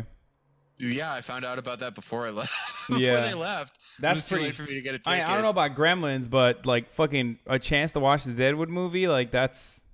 Yeah, but then again, I also got to do E1 Live. That's true. And there's nothing you so love more sweet. than E1 Live. E1 Live is so fun, dude. No, I know. Look, guys, if I used to yoink their memes a lot too on the stream early days where we talk about bootcut jeans every now and then. Why aren't we watching the Beto Town Hall? I don't know, because what the fuck am I gonna do watching a Beto O'Rourke Town Hall? You realize this is like. They're going to add another month to the Beto campaign because the narrative tomorrow, no matter how he does, I don't give a shit what he does. Maybe he'll stand on a desk and his pants will fall down. Maybe he'll deliver like a stirring monologue in defense of the earned income tax credit. But they're just going to say, oh, he redeemed his campaign. And how pissed would you be? I mean, you're Beto O'Rourke, okay? You fucking lose to the gremlin Ted Cruz, but, you know, wine moms all around the country want to fuck you, okay? They're tweeting out that you're going to clap their cheeks. You're going to give them orgasms where, you know, their knees are buckling and whatever. And then all of a sudden, out of nowhere, this dude comes out, and he's exactly like you, but gay on top of it. I mean, and smarter than you, and can speak Norwegian. What the fuck do you do? I don't think it upsets him too much because I think I talked about this a lot with my mom. Actually, my mom has a very good insight on the freaks that run for president. I don't know why she can really get to the core of what makes them freaks, but she said of Beto that he doesn't. Okay, so everyone else is running. They're a psycho like Pete or like fucking, whoever who thinks they can really be president. Anyone who really thinks they can be president, even if they can, is a psycho. I don't care. Everyone. I mean everyone. But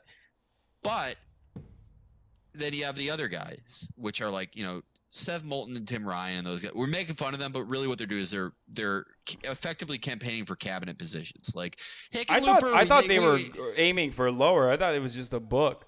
Like I thought they were just trying to make book money. Yeah, that's the lowest end. But yeah. I think that for Beto, think about Beto's life. What is he? He's a punk guy who sucked at music.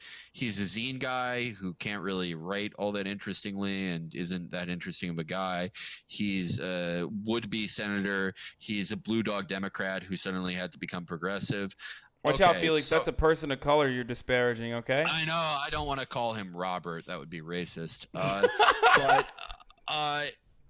He's a guy who was, sort of like an affable, charismatic, good-looking guy who nonetheless was never that good at anything. Like he didn't accomplish anything his entire life, and then his parents gave him a shopping mall, and then he married just the richest woman he had ever fucking seen.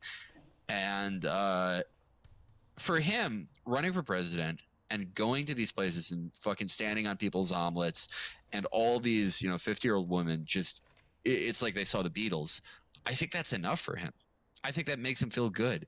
And I think that he's delusional, not in like a Dead Zone delusional way, but lust for power, but in a delusional like, yeah, I'm the shit kind of way. Oh, he just wants to be cool, is what you're saying. He wants to be loved. I don't think he's too affected by like his numbers versus Pete's. He's just like, yeah, I can do it, and I think he just likes doing this. I think he legitimately likes doing this because it's one of the only times in his life where he hasn't had that nagging feeling of like, oh, I'm a fucking loser.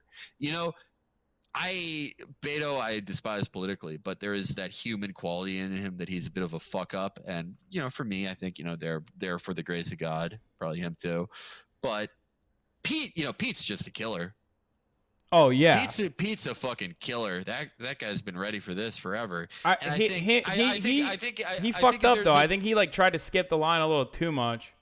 He tried to skip the line a little too much, and also Pete is not going to do shit while Biden's still in the race. I'm sorry, because if you want Biden, now you have him. You don't have to pretend that Pete is exciting or that he's this or that he's that. You have the guy you want in Joe Biden if you're one of those voters. And there's nothing Pete can. Every time Pete tries to become more Biden, like when he's like, "Yeah, no voting for felons, none of this, none of that." Well, people just get mad at him because his currency is in like because he's young, liberal. People get mad at. Well, he's young, which is what gave him purchase at first. The liberal media. People which is why if he turns around and does the Joe Biden bits, he's fucked after that because Joe Biden can go around and start campaigning on how millennials need to suck it the fuck up or whatever, and like white people should be able to say the N-word, and also segregationists aren't that bad. Like Joe Biden can be campaigning on all of that. And people are still going to be like, he's the only person who can save us. But when Pete says that and he's the fresh, new person on the block, people are going to be like, what the fuck? You're like 35, dog. Why are you saying these things? You're not like a kooky old man. Pete, the secret is all these media people always wanted to vote for Joe Biden because they just want to feel normal again. And that's not going to do that for them. They're too advanced in their years. Their relationships are more fraught than ever. They have to look inward. They maybe have to, they got to do something here. They got to take up spin class or something, or like start getting into building, ships and bottles or something. Some type of small, meaningful activity, some type of meaning. But they do believe that, and they believe that the Obama years were the best years of their lives, even though the nature of our memory is completely faulty. But that's why they want Biden, and they've always wanted Biden. And this whole thing of Pete being like, oh, he's the most excited. He was just the closest to Biden, most realistically close to Biden, who they thought they could win. Whether they will admit that or not, whether they were consciously thinking that or not, that's what that was all about. So I don't think, unless, Joe Biden, like, hugs the Hatsune Miku hologram for too long or something that really gets canceled. I think Pete's done for, but I think Pete's gonna have a long career of selling some shitty fucking book, of maybe being like some position in the Biden administration where he can silently do a great deal of evil while looking great, like education secretary. I think that's incredibly possible, and I think we're doomed. You don't think? I mean, Pete can make a comeback later down the line. He's young enough. Oh no, we've got a long we'll hear more of Pete. To see his fucking face. Oh yeah, for sure. Which he will probably become increasingly more ghoulish as time passes, and as he gets more comfortable with openly going mask off with neoliberal politics that he's advancing. But yeah, the next time around. But what I'm actually interested to hear your take on is what happens if Joe Biden wins the primaries and then loses to Donald Trump. But this time we don't have Russia. Who are the liberals going to blame instead of the Democratic establishment? Because they have to come up with a conspiracy theory. And Russia stuff was pretty hysterical, but it was still reasonable in comparison to what, Republicans have been doing for a very long time, right? Republicans have been living in this, they were born in the darkness, while Democrats are liberals are just starting to learn about conspiracy theories and how they can be so fun. It'll be the same Bernie bro shit. That's what it's always been forever, my entire life, your entire life. And the other thing is they're going to do that for a couple years. And I think Trump winning again would drive them. This will be the final straw. It will drive them so completely insane that they will give up on politics at a rate comparable to the 1980s, and they will retreat further and further into the culture. But the cultural landscape and the landscape of media ownership and how you could get into media is so totally different from now that will crystallize media even more, to politicize it even more. And for the next 20 years, our consumption will be more politicized than ever. And politics will just sort of be we'll be like any country that isn't isn't completely totalitarian, but doesn't really have elections. We will have elections, but so few people will vote, and we'll still be so gerrymandered that it'll just be sort of effective one-party rule wherever you go, and things will just continue to get worse. We'll have resource wars. PewDiePie will try to conquer the North American continent. We'll have to throw in our lot behind the Paul brothers and the sworn bannermen of Clout House. Now that the Paul brothers and FaZe Banks have made up, Tfue will become the warlord of Florida. And the other thing that could happen is that we just fix all the problems in the next 3 years. So we have a 50-50 shot of everything being horrible forever or everything just being fine.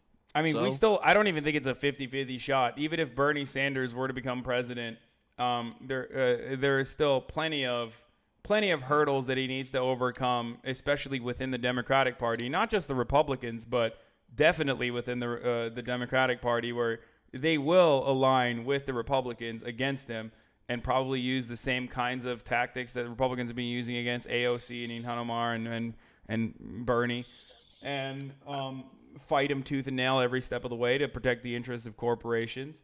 There will probably be another financial meltdown. Whoever is leading the charge at that point will have two options: whether to try to bail out all of the big businesses once again, or I don't know, implement really serious reforms in a similar New Deal style reforms. Who knows? I mean, that is the reason why I feel more optimism about Bernie than Warren. If I have to put it into a single thing, it's that I think that Bernie would try to sort of completely build a New Deal-esque Democratic Party infrastructure, and he would try to make it so that that's what a Democrat is. I don't know how successful he would be. He's up against a lot. He's very, very old, but that is sort of the only way forward If you're talking electoral politics, right? Yeah, I have no faith in Elizabeth Warren for leading the charge in a similar fashion, and not because she's a woman and I'm a giant misogynist or whatever, but because I look at her policy prescriptions and they always seem, I mean, they're very well thought out and wonky and whatnot, and it's great for like some of the people in the DC media class to be like, oh yeah, I care about this person because she's wonky, but they're not revolutionary enough. I don't know if I'm using the correct word. There's nothing really revolutionary about anything Bernie's. Yeah, proposing. there isn't. But America. Bernie would be considered a radical, whereas Warren, I feel like, is trying to still.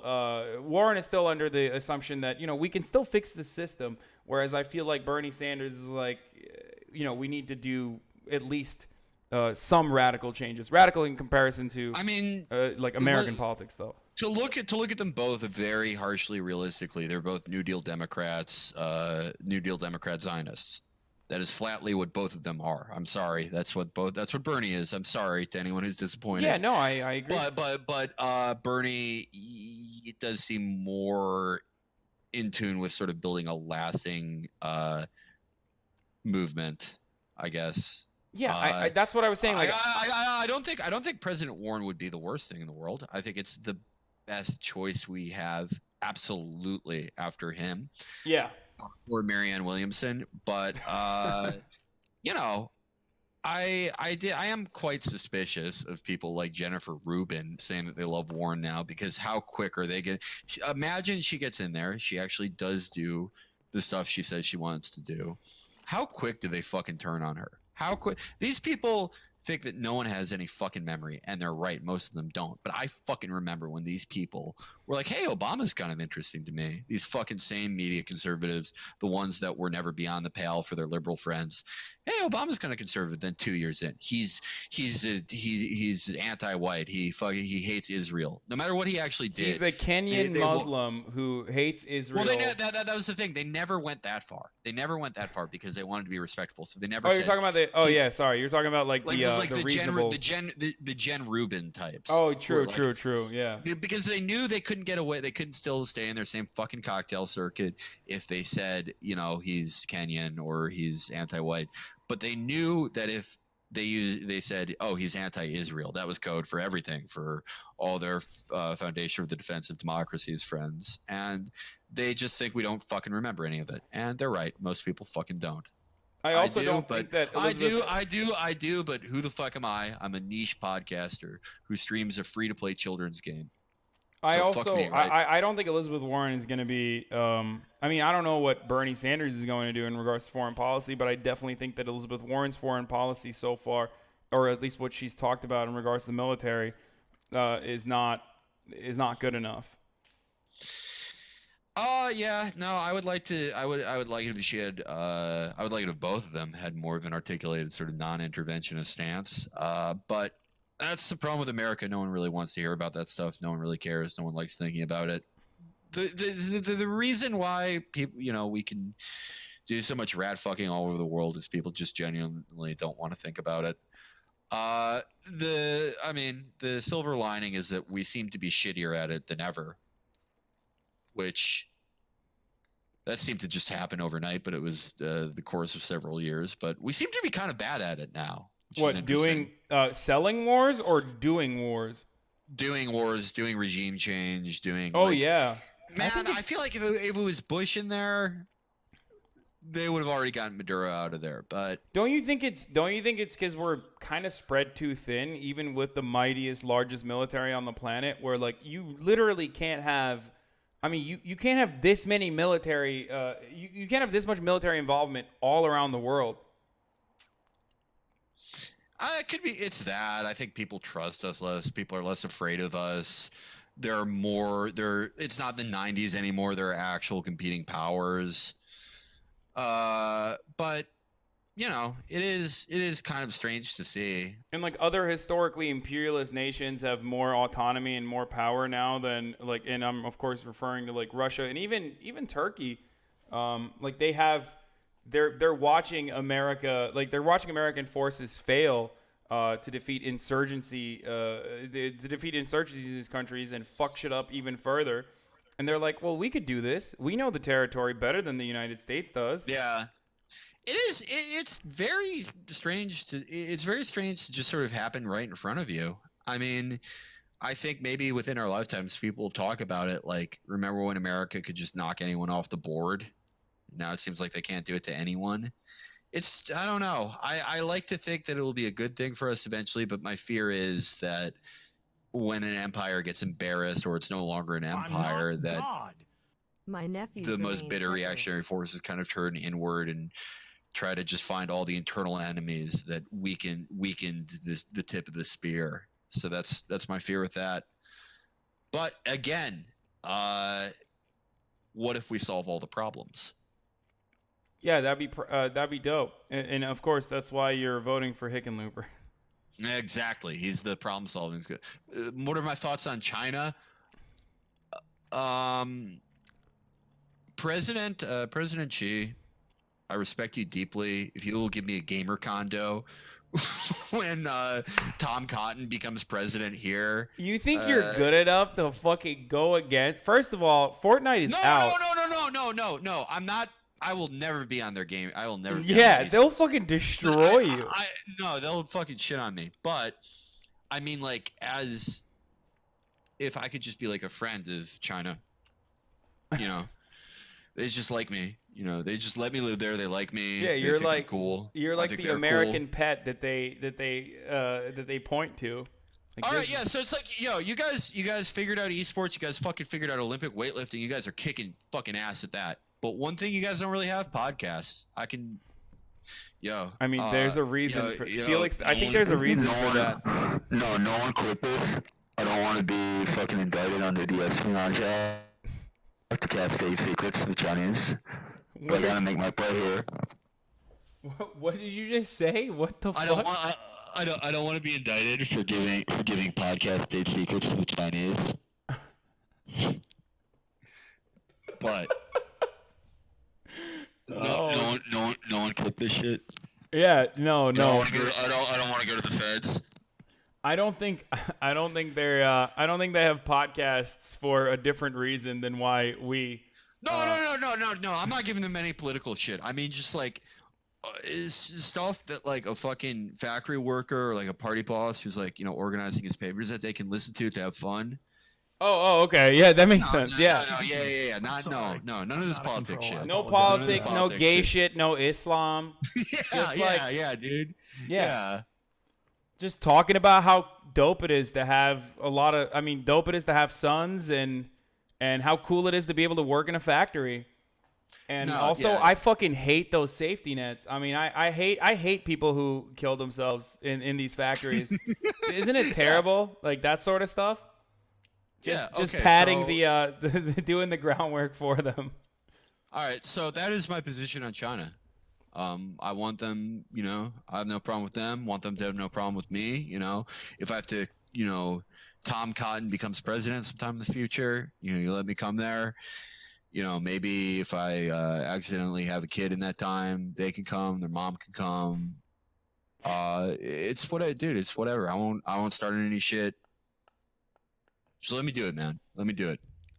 Do you think Tom Cotton will be a fascist, or do you think he'll just be like a regular Republican guy who's just? I got no way of telling. I just don't want to be here when he's president. Think it could get pretty bad.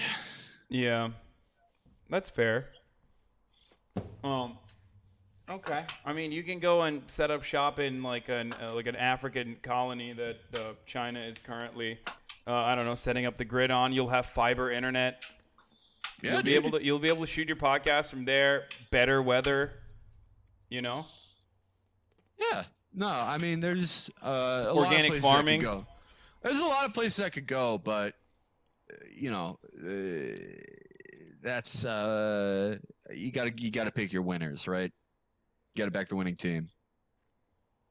Maoist third worldist to sound very interesting. I'm not a fucking Maoist third worldist. Get the fuck out of here. I like treats and fun things too much to be a Maoist third worldist. I mean, I got respect. I got respect for Maoists. They're the ones who are really about it. I think a lot of people just they like to say they are, because it doesn't. Whether they said they were a Maoist or like a fucking democratic centrist, it wouldn't make a difference for them because they're just fucking making posts. But if you really are committed to that lifestyle, I respect to you. Good work, what is man. committing to the Maoist third worldist lifestyle? That means like bombing military. Like bombing U.S. military. Nah, you like live in a fucking village or something. I don't know. I don't even know if you can do it in America. You don't have we don't have villages here. It's like it's hard to be a Maoist in America because it's like the village is just like a exurb. You're not gonna organize those peasants. They're all fucking going to Noodles and Company all the time. The Amish were Maoist third worlders all along, dude. Yeah. They do. They have much respect. Yeah. That's why they make their own. They use their own cotton and everything. Like they're not exploiting third world labor. Holy fuck! I never thought about that before. No, the Amish, dude. If you really buy into like the Jay Sakai settlers thing, it's like the Amish would be like the least bad, right? Like you'd still think they were settlers, obviously, but you'd be like, hey, you guys are fucking with the least amount of people. Yeah.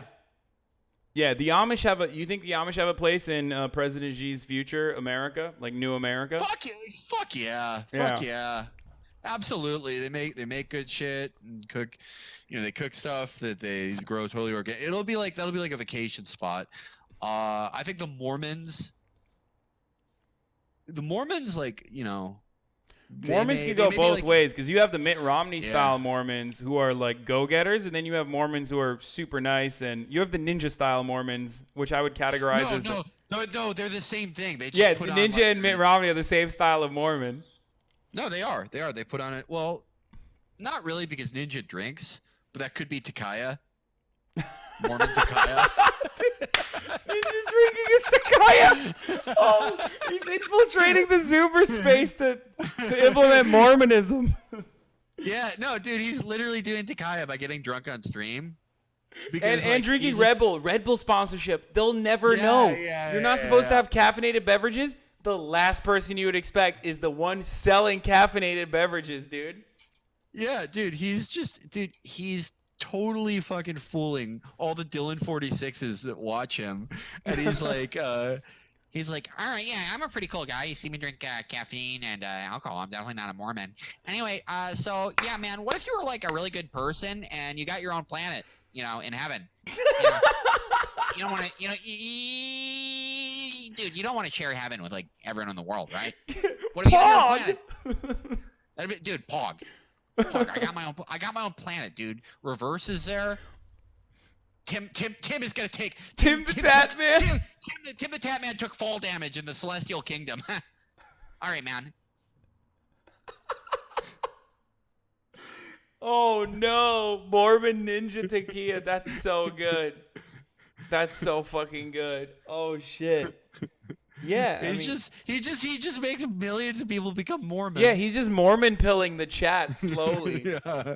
Just like 14-year-olds asking their moms about Latter-day Saints.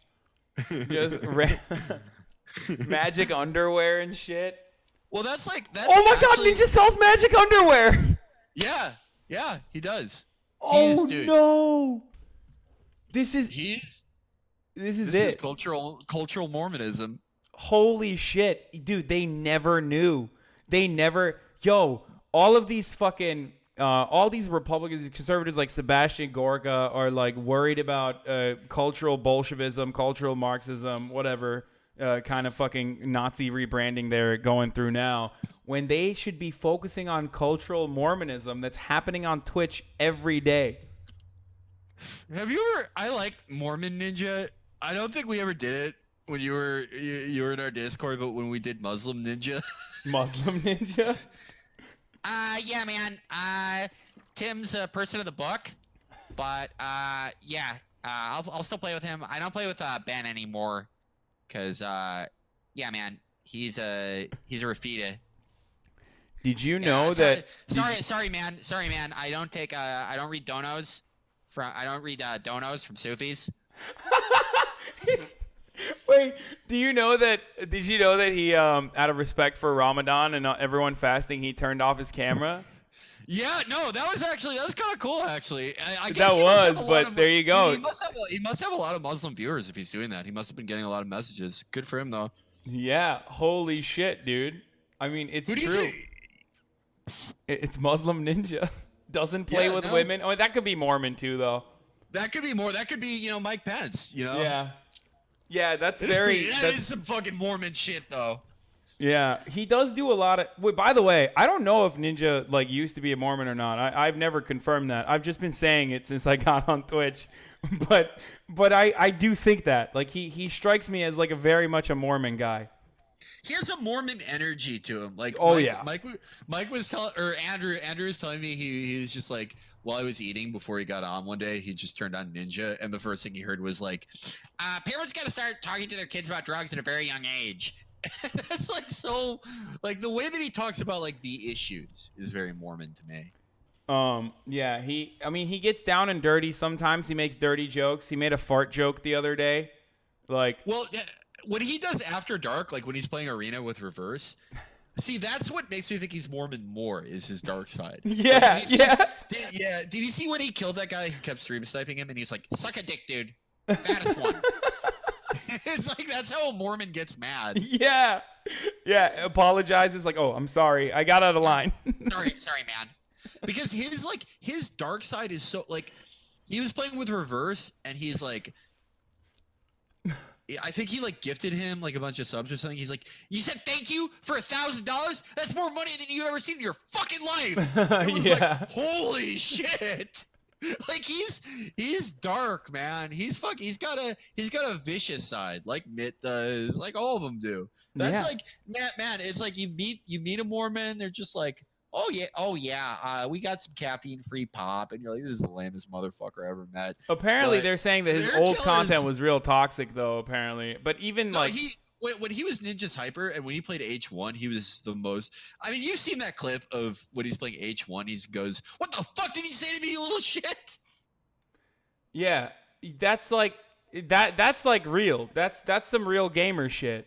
But even then, it's not that bad. You know what I mean? I guess it's not that bad. But I kind of wish he would go back to doing that. I think everyone does, but he makes probably more money doing this. Oh, there's no way. You can't do that with fucking 12. I mean, you could. You just won't get the same brand sponsorships that Ninja's getting now. Yeah, he's getting so much fucking money from being in the game with Samsung. You'd have to be like PewDiePie. You would have to be doing fucking Bitcoin backed live stream platforms that you're fucking promoting on your massive channel.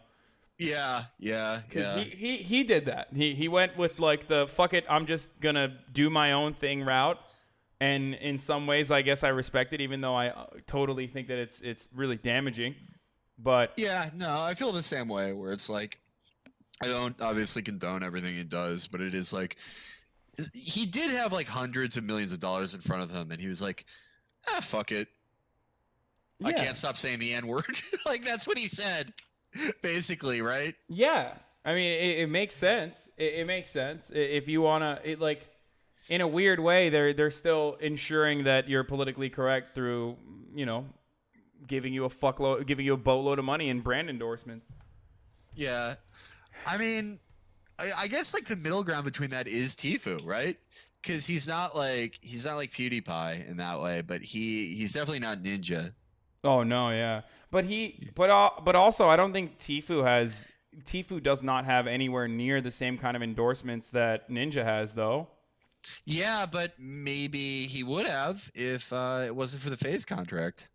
No, I don't think so. I mean, I'm sure he would. I'm sure he would get big brand deals, but you're not Tfue's style is still way too toxic for Walmart deals, dude. Ninja sells his fucking bandana at Walmart for $25. Yeah, maybe not Walmart, but couldn't you see Tfue with I don't know, I don't know.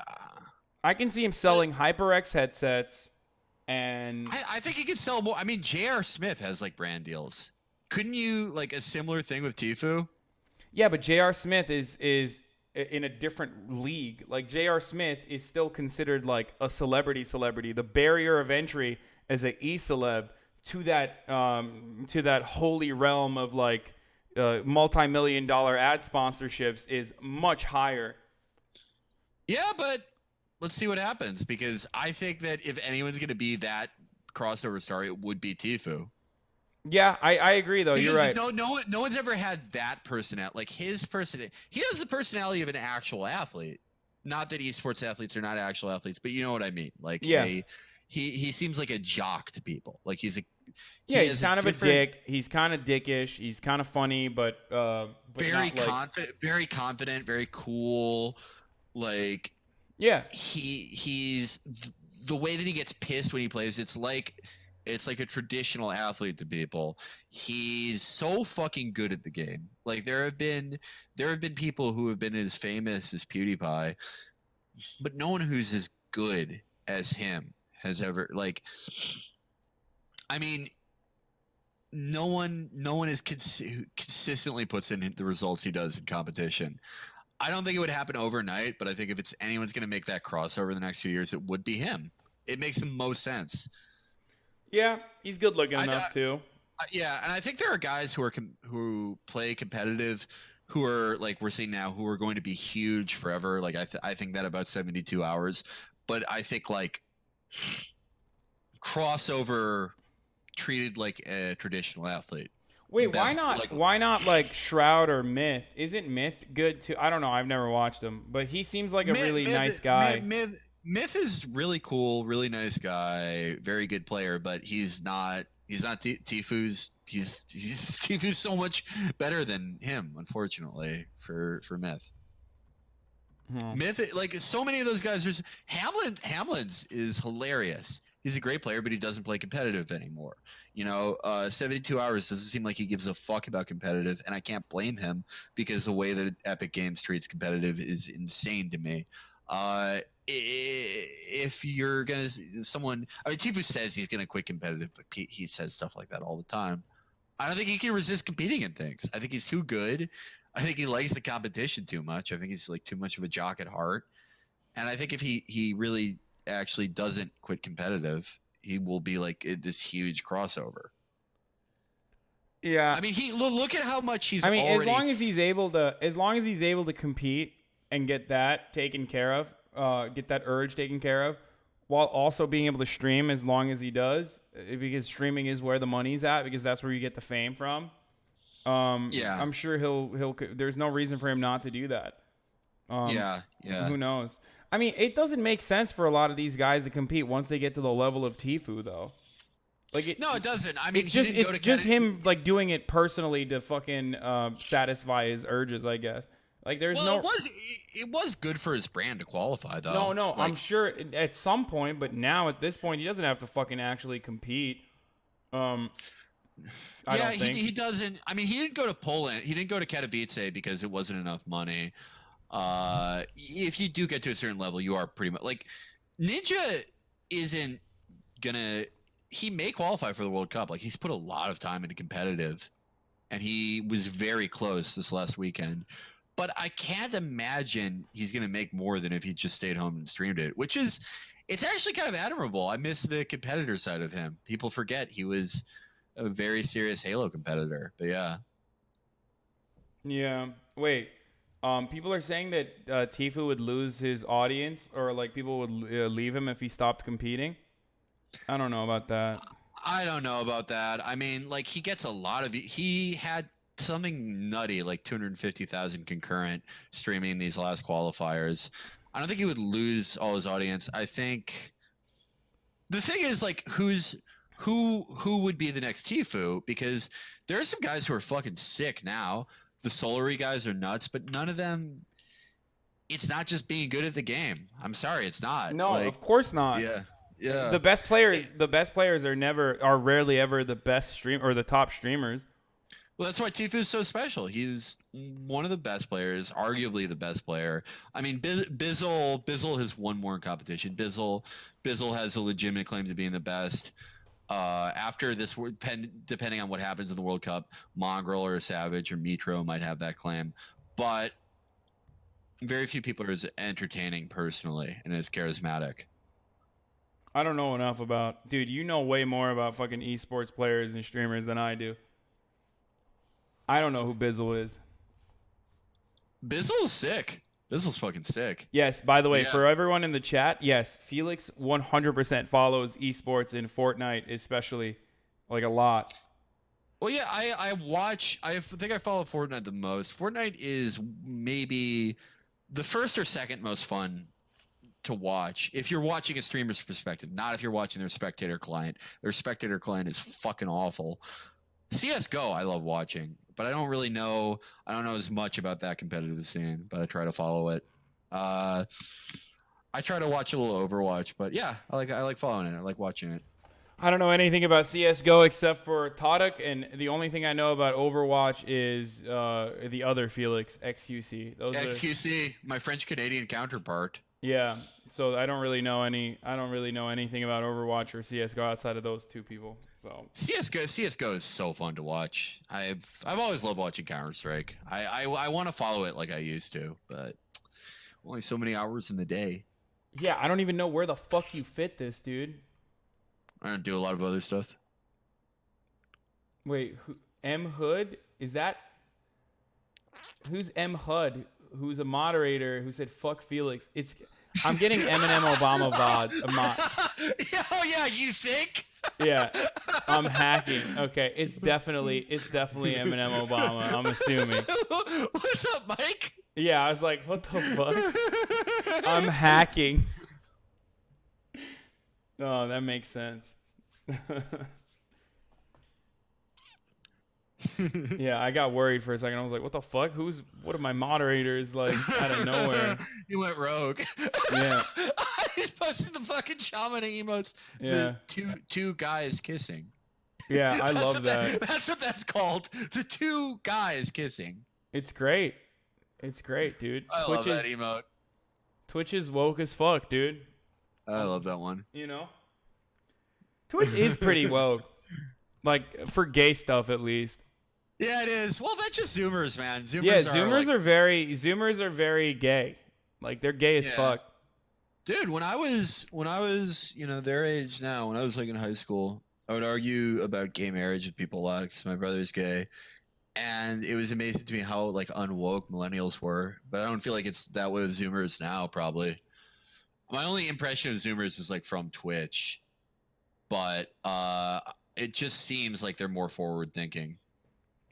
Yeah. In that respect. I don't know about that. I feel like not totally. I think Zoomers are like the biggest example of my theory of people having weird contradictory politics. Yes. It's like they're gay as fuck, but on the other hand, they're like, we should be able to say the N-word. Like, come on. Yeah, exactly. That's why, well, Zoomers are why I think all those declarative things that people have, like, oh, the future's going to be socialist. It's like, man, have you seen these kids? Yeah. Like, I don't know how they're going to fucking turn out. It could be good, could be bad. I don't think millennials turned out the best, but it could have been worse, you know? I don't know. Millennials are pretty bad. Millennials kind of suck, actually. Yeah, they're kind of the worst. We're Gen Xers, honestly. Yeah, I really hate. I don't know. I hate millennials so much. Like, I just like millennials is a era of. I mean, I think it's just like Obama era liberal politics is the definitive millennial like political affiliation. You know what I mean? Yeah. Where it's like millennials are annoying because they were promised a future they didn't get, and they're still like, where's my future? I'm a fucking millennial, guys. I know. Why is chat repeating that to me? I know that I'm I know that I'm a millennial. The thing about like millennials is they're so traumatized by like their future being snatched away from them that we go full hog into that thing of wanting to affect something, but we know our limits of what we can affect. So our actions are like, oh, we're gonna petition to change the Game of Thrones ending. It's sort of a very similar cultural theme of the liberals who were driven insane by Reagan and completely retreated into culture. Yeah. Yeah, no, that's actually perfect. That's the change.org petition to change like fucking Change the ending of an HBO series. Yeah. That is quintessential millennial politics right there. It's like there's no way we can fix these structural problems. Obviously, we've given up. So I'll just fucking tweet out some hashtags and I'll try to get like, I don't know, a media person fired or some shit, and that'll be it. Yeah, and millennials know that they're losers, so that's fine. Zoomers, it'll be interesting. We haven't had a totally hopeless generation in a while. Let's see what they get up to. Yeah. Oh, Could be great. Very could excited. Be terrible. Very excited about that. Hey, all we can do is just tune in. They're going to eat us literally alive, dude. I mean, I'm already rolling over on my back for them. I see that. You think I'm gonna fucking contest them? No, they're so much fucking harder than my generation. Have fun. Ours failed. Go for it, boys. Yeah, we'll see. Wait, do you follow what's his face? God damn it. There's a guy who like does art pieces and stuff, but also like focuses heavily on like meme culture. I forget what his Probably name. not. No. You might be following him on Instagram and shit already too. God damn it. What's his fucking name? We talk every now and then. He started streaming on Twitch as well recently. I'm going to give you his name in 1 second. I'm looking through my DMs to find it right now. Nope, that's not it. Joshua Citarella? Nope. No. I You've do never not know heard- that person. Yeah, I don't know if anyone here knows who Joshua Citarella is, but I don't know. I followed him because I forget who it was, but I don't know. It was like some leftist person that I follow who was promoting his stuff. But he's done like online politics and Gen Z, like art pieces, but then also like he's done like comprehensive research. I think Paul Joseph Watson used one of his like one of his papers that he published. I'm not God. On his videos and whatever. He's a lefty. I was just wondering if you looked up. I was wondering if you were aware of his work at all. No, I'll check him out though. But yeah, he has. I mean, he looks into he looks into a lot of this stuff, and he's talking about like doomers and how like a lot of Zoomers are doomers, and why they care. Like I feel like they care a lot more about climate change than we do. Yeah, well, I think if you compare like internet behaviors, a millennial meme is like it's a fucking stock photo with a bunch of text written over it because every millennial was told that they were a gifted kid and they were put in a gifted kid program and they think that scarred them for life, and they think their problem is millennials are very impressed with themselves. Even if they try to be self-effacing and that stuff doesn't matter now, they are perpetually impressed with themselves because they have to cling back to the one time where they thought there was a future. And the internet behavior of the Zoomer is just fucking absurdity. It's data, and I kind of like it compared to the bullshit, label everything jokes that millennials like doing. And it does, Dada was a response to World War I. Everyone knows that.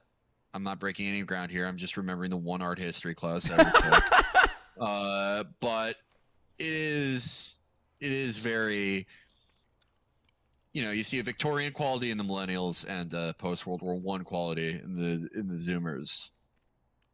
Interesting. Yeah. I don't know. Who is the one who is the Zoomer content creator that you would point to that is reflective of that mentality or that style?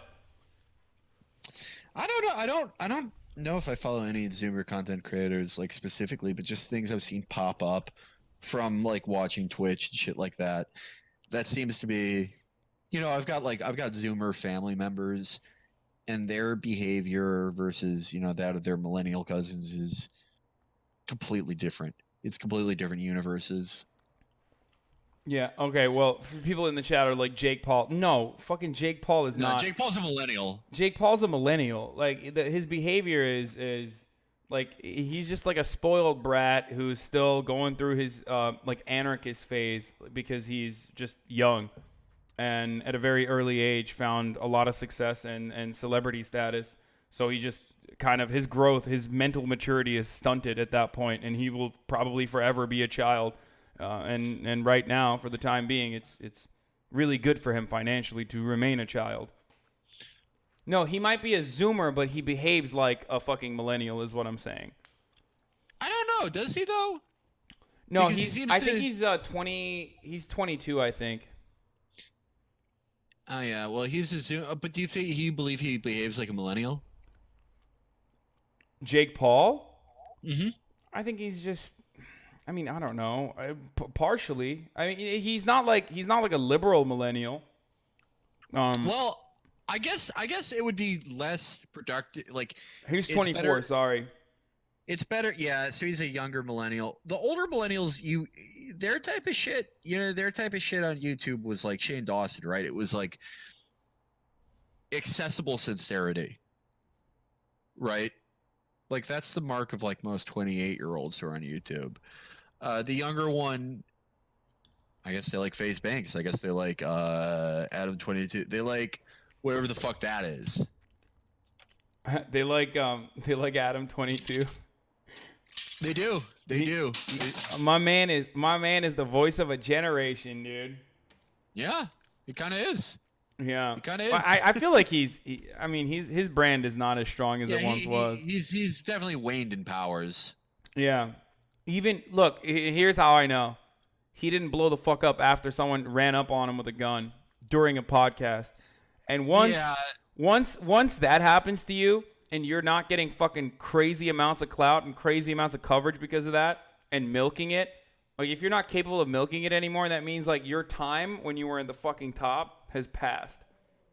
Yeah, but I don't think he's going anywhere. But yeah, his growth is assuredly done. Yeah.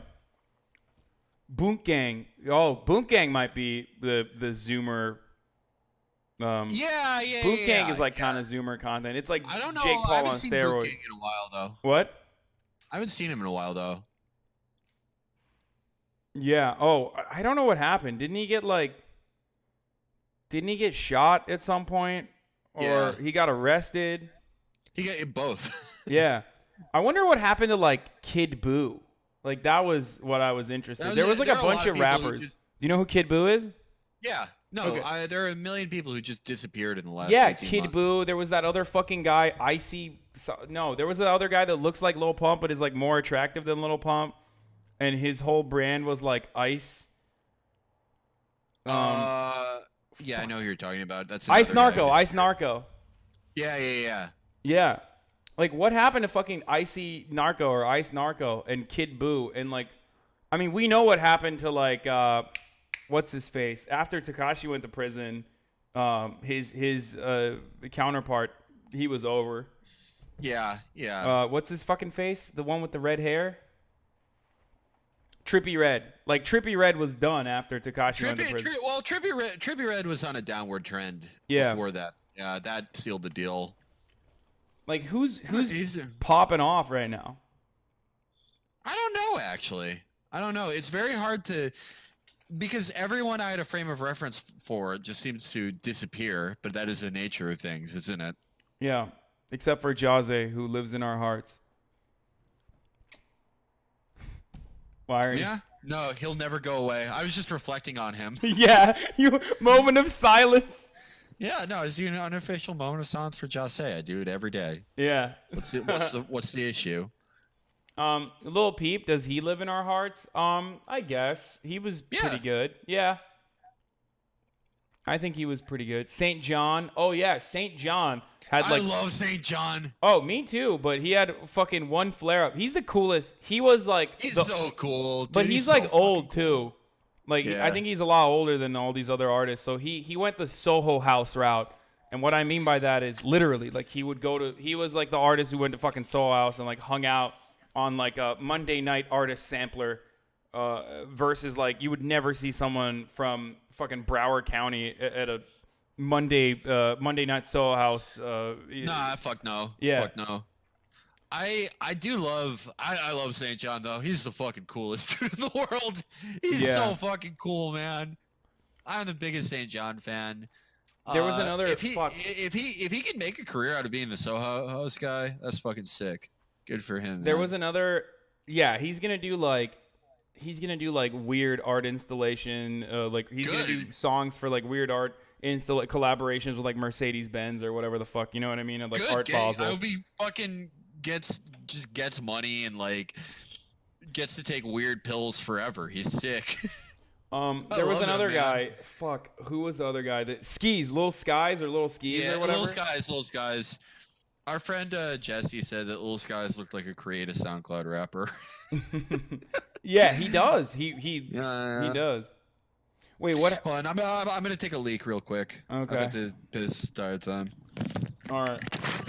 Little Trash, Little Ski Mask, Little Skis. Ski Mask Slump God will come back. All these rappers mentioned suck. Okay, guys. It's okay. Don't worry about it. You guys don't understand. You don't have the fucking taste buds that I do, okay? When I listen to SoundCloud rap, I hear the tannins, okay? I release them into the air. And I let them take over my entire surrounding. But you, on the other hand, you listen to SoundCloud rap and you go, Felix P's so hard you can hear it if you listen.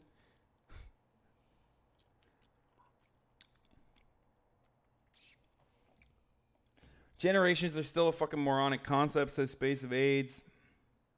What's up, Raj?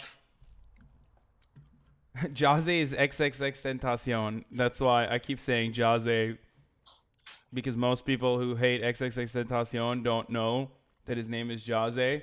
So when I say it, it just like doesn't offend the people that I don't want to offend. I'm joking, but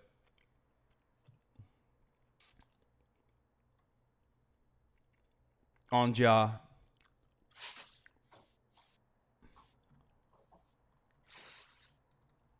I'm not even a Zoomer. What's up, Raj?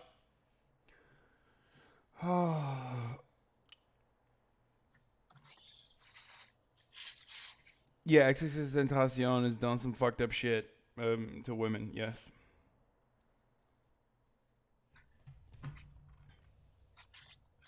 I'm not. I like Playboy Cardi too. Yeah, Playboy Cardi's fucking cool. Yeah. I like ASAP Rocky's another Playboy Cardi type where I like rappers who are like, yeah, I'm going to make good music. I'm going to have sex with a bunch of attractive women and I'm going to wear cool clothes. That's pretty tight. I would like that lifestyle. ASAP Rocky did as far as having a rap career, like one of the best ways to ever fucking do it. What a great way to go, right? Like, just fucking, yeah, I'm gonna maximize my earnings as much as possible. Fuck everybody. Yeah, just do what I want to do. He really got it. Yeah, and he's still well respected. He's still doing like the Met Gala and shit. You know what I mean? He's still laced up all the time with the coolest fucking clothes. What else are you gonna look for? Like he else? He made he grabs like $5 million from like doing some shit for Ralph Lauren. He figured it out, man. Yeah, and he has sex him. with Bella Hadid, which is pretty awesome. Yeah, no, having sex rocks. Good for him, man. I'm never gonna do it again in my life. But yeah, me either. It's having sex is pretty reactionary, honestly. I would like to have it, but I've bought 4 gaming mouses this year, so I just don't think I'm fucking anyone ever again. Once you hit 4, it's a wrap. Once you hit 4, your dick's never coming out of your pants unless to piss or jack off. Yeah. What's Felix's favorite mouse? What's your favorite mouse? I have the Ninja mouse. I kind of want to get a Final mouse, but even for me, I'm like, that's kind of ridiculous. But they're pretty sweet though. Next time they make a drop, I might get it. Fuck it, dude. But so I'm using a G403 right now, which I didn't use wireless mouses like everybody. A lot of people don't remember this, but it used to be a joke to use that during gaming. But they've obviously gotten a lot better. Yeah. And now, when people told me that you got to use a fucking wireless mouse, I was like, what do you mean? Like it's completely backwards from when we were kids. Completely. Yeah. But so I use this because I have a weird shaped hand. Like I have a big palm, but like short fingers. And so I used the G502 because I thought the weight was perfect because I have like an awkward look for my hand. But have you ever watched Kamikaze? No. Anyone in your chat watch Kamikaze? Fortnite streamer? No. He's fucking sick. I love Kamikaze. He's an amazing player. But I noticed like his flicks were like really precise, and I wanted to know what mouse he used. And I sort of figured he used just that statement alone is indicative of how little you fuck. Yeah. A man who says that strings those sentences together is never going to fuck ever again. He has such a good flick though. Holy shit, his flick's so sick. It's so good, man. But anyway, I saw they used the G403, so I was like, fuck it. My birthday's coming up soon. This will be my gift to myself because there's not a new Final mouse coming out for a little while, and this may be my favorite mouse I ever used.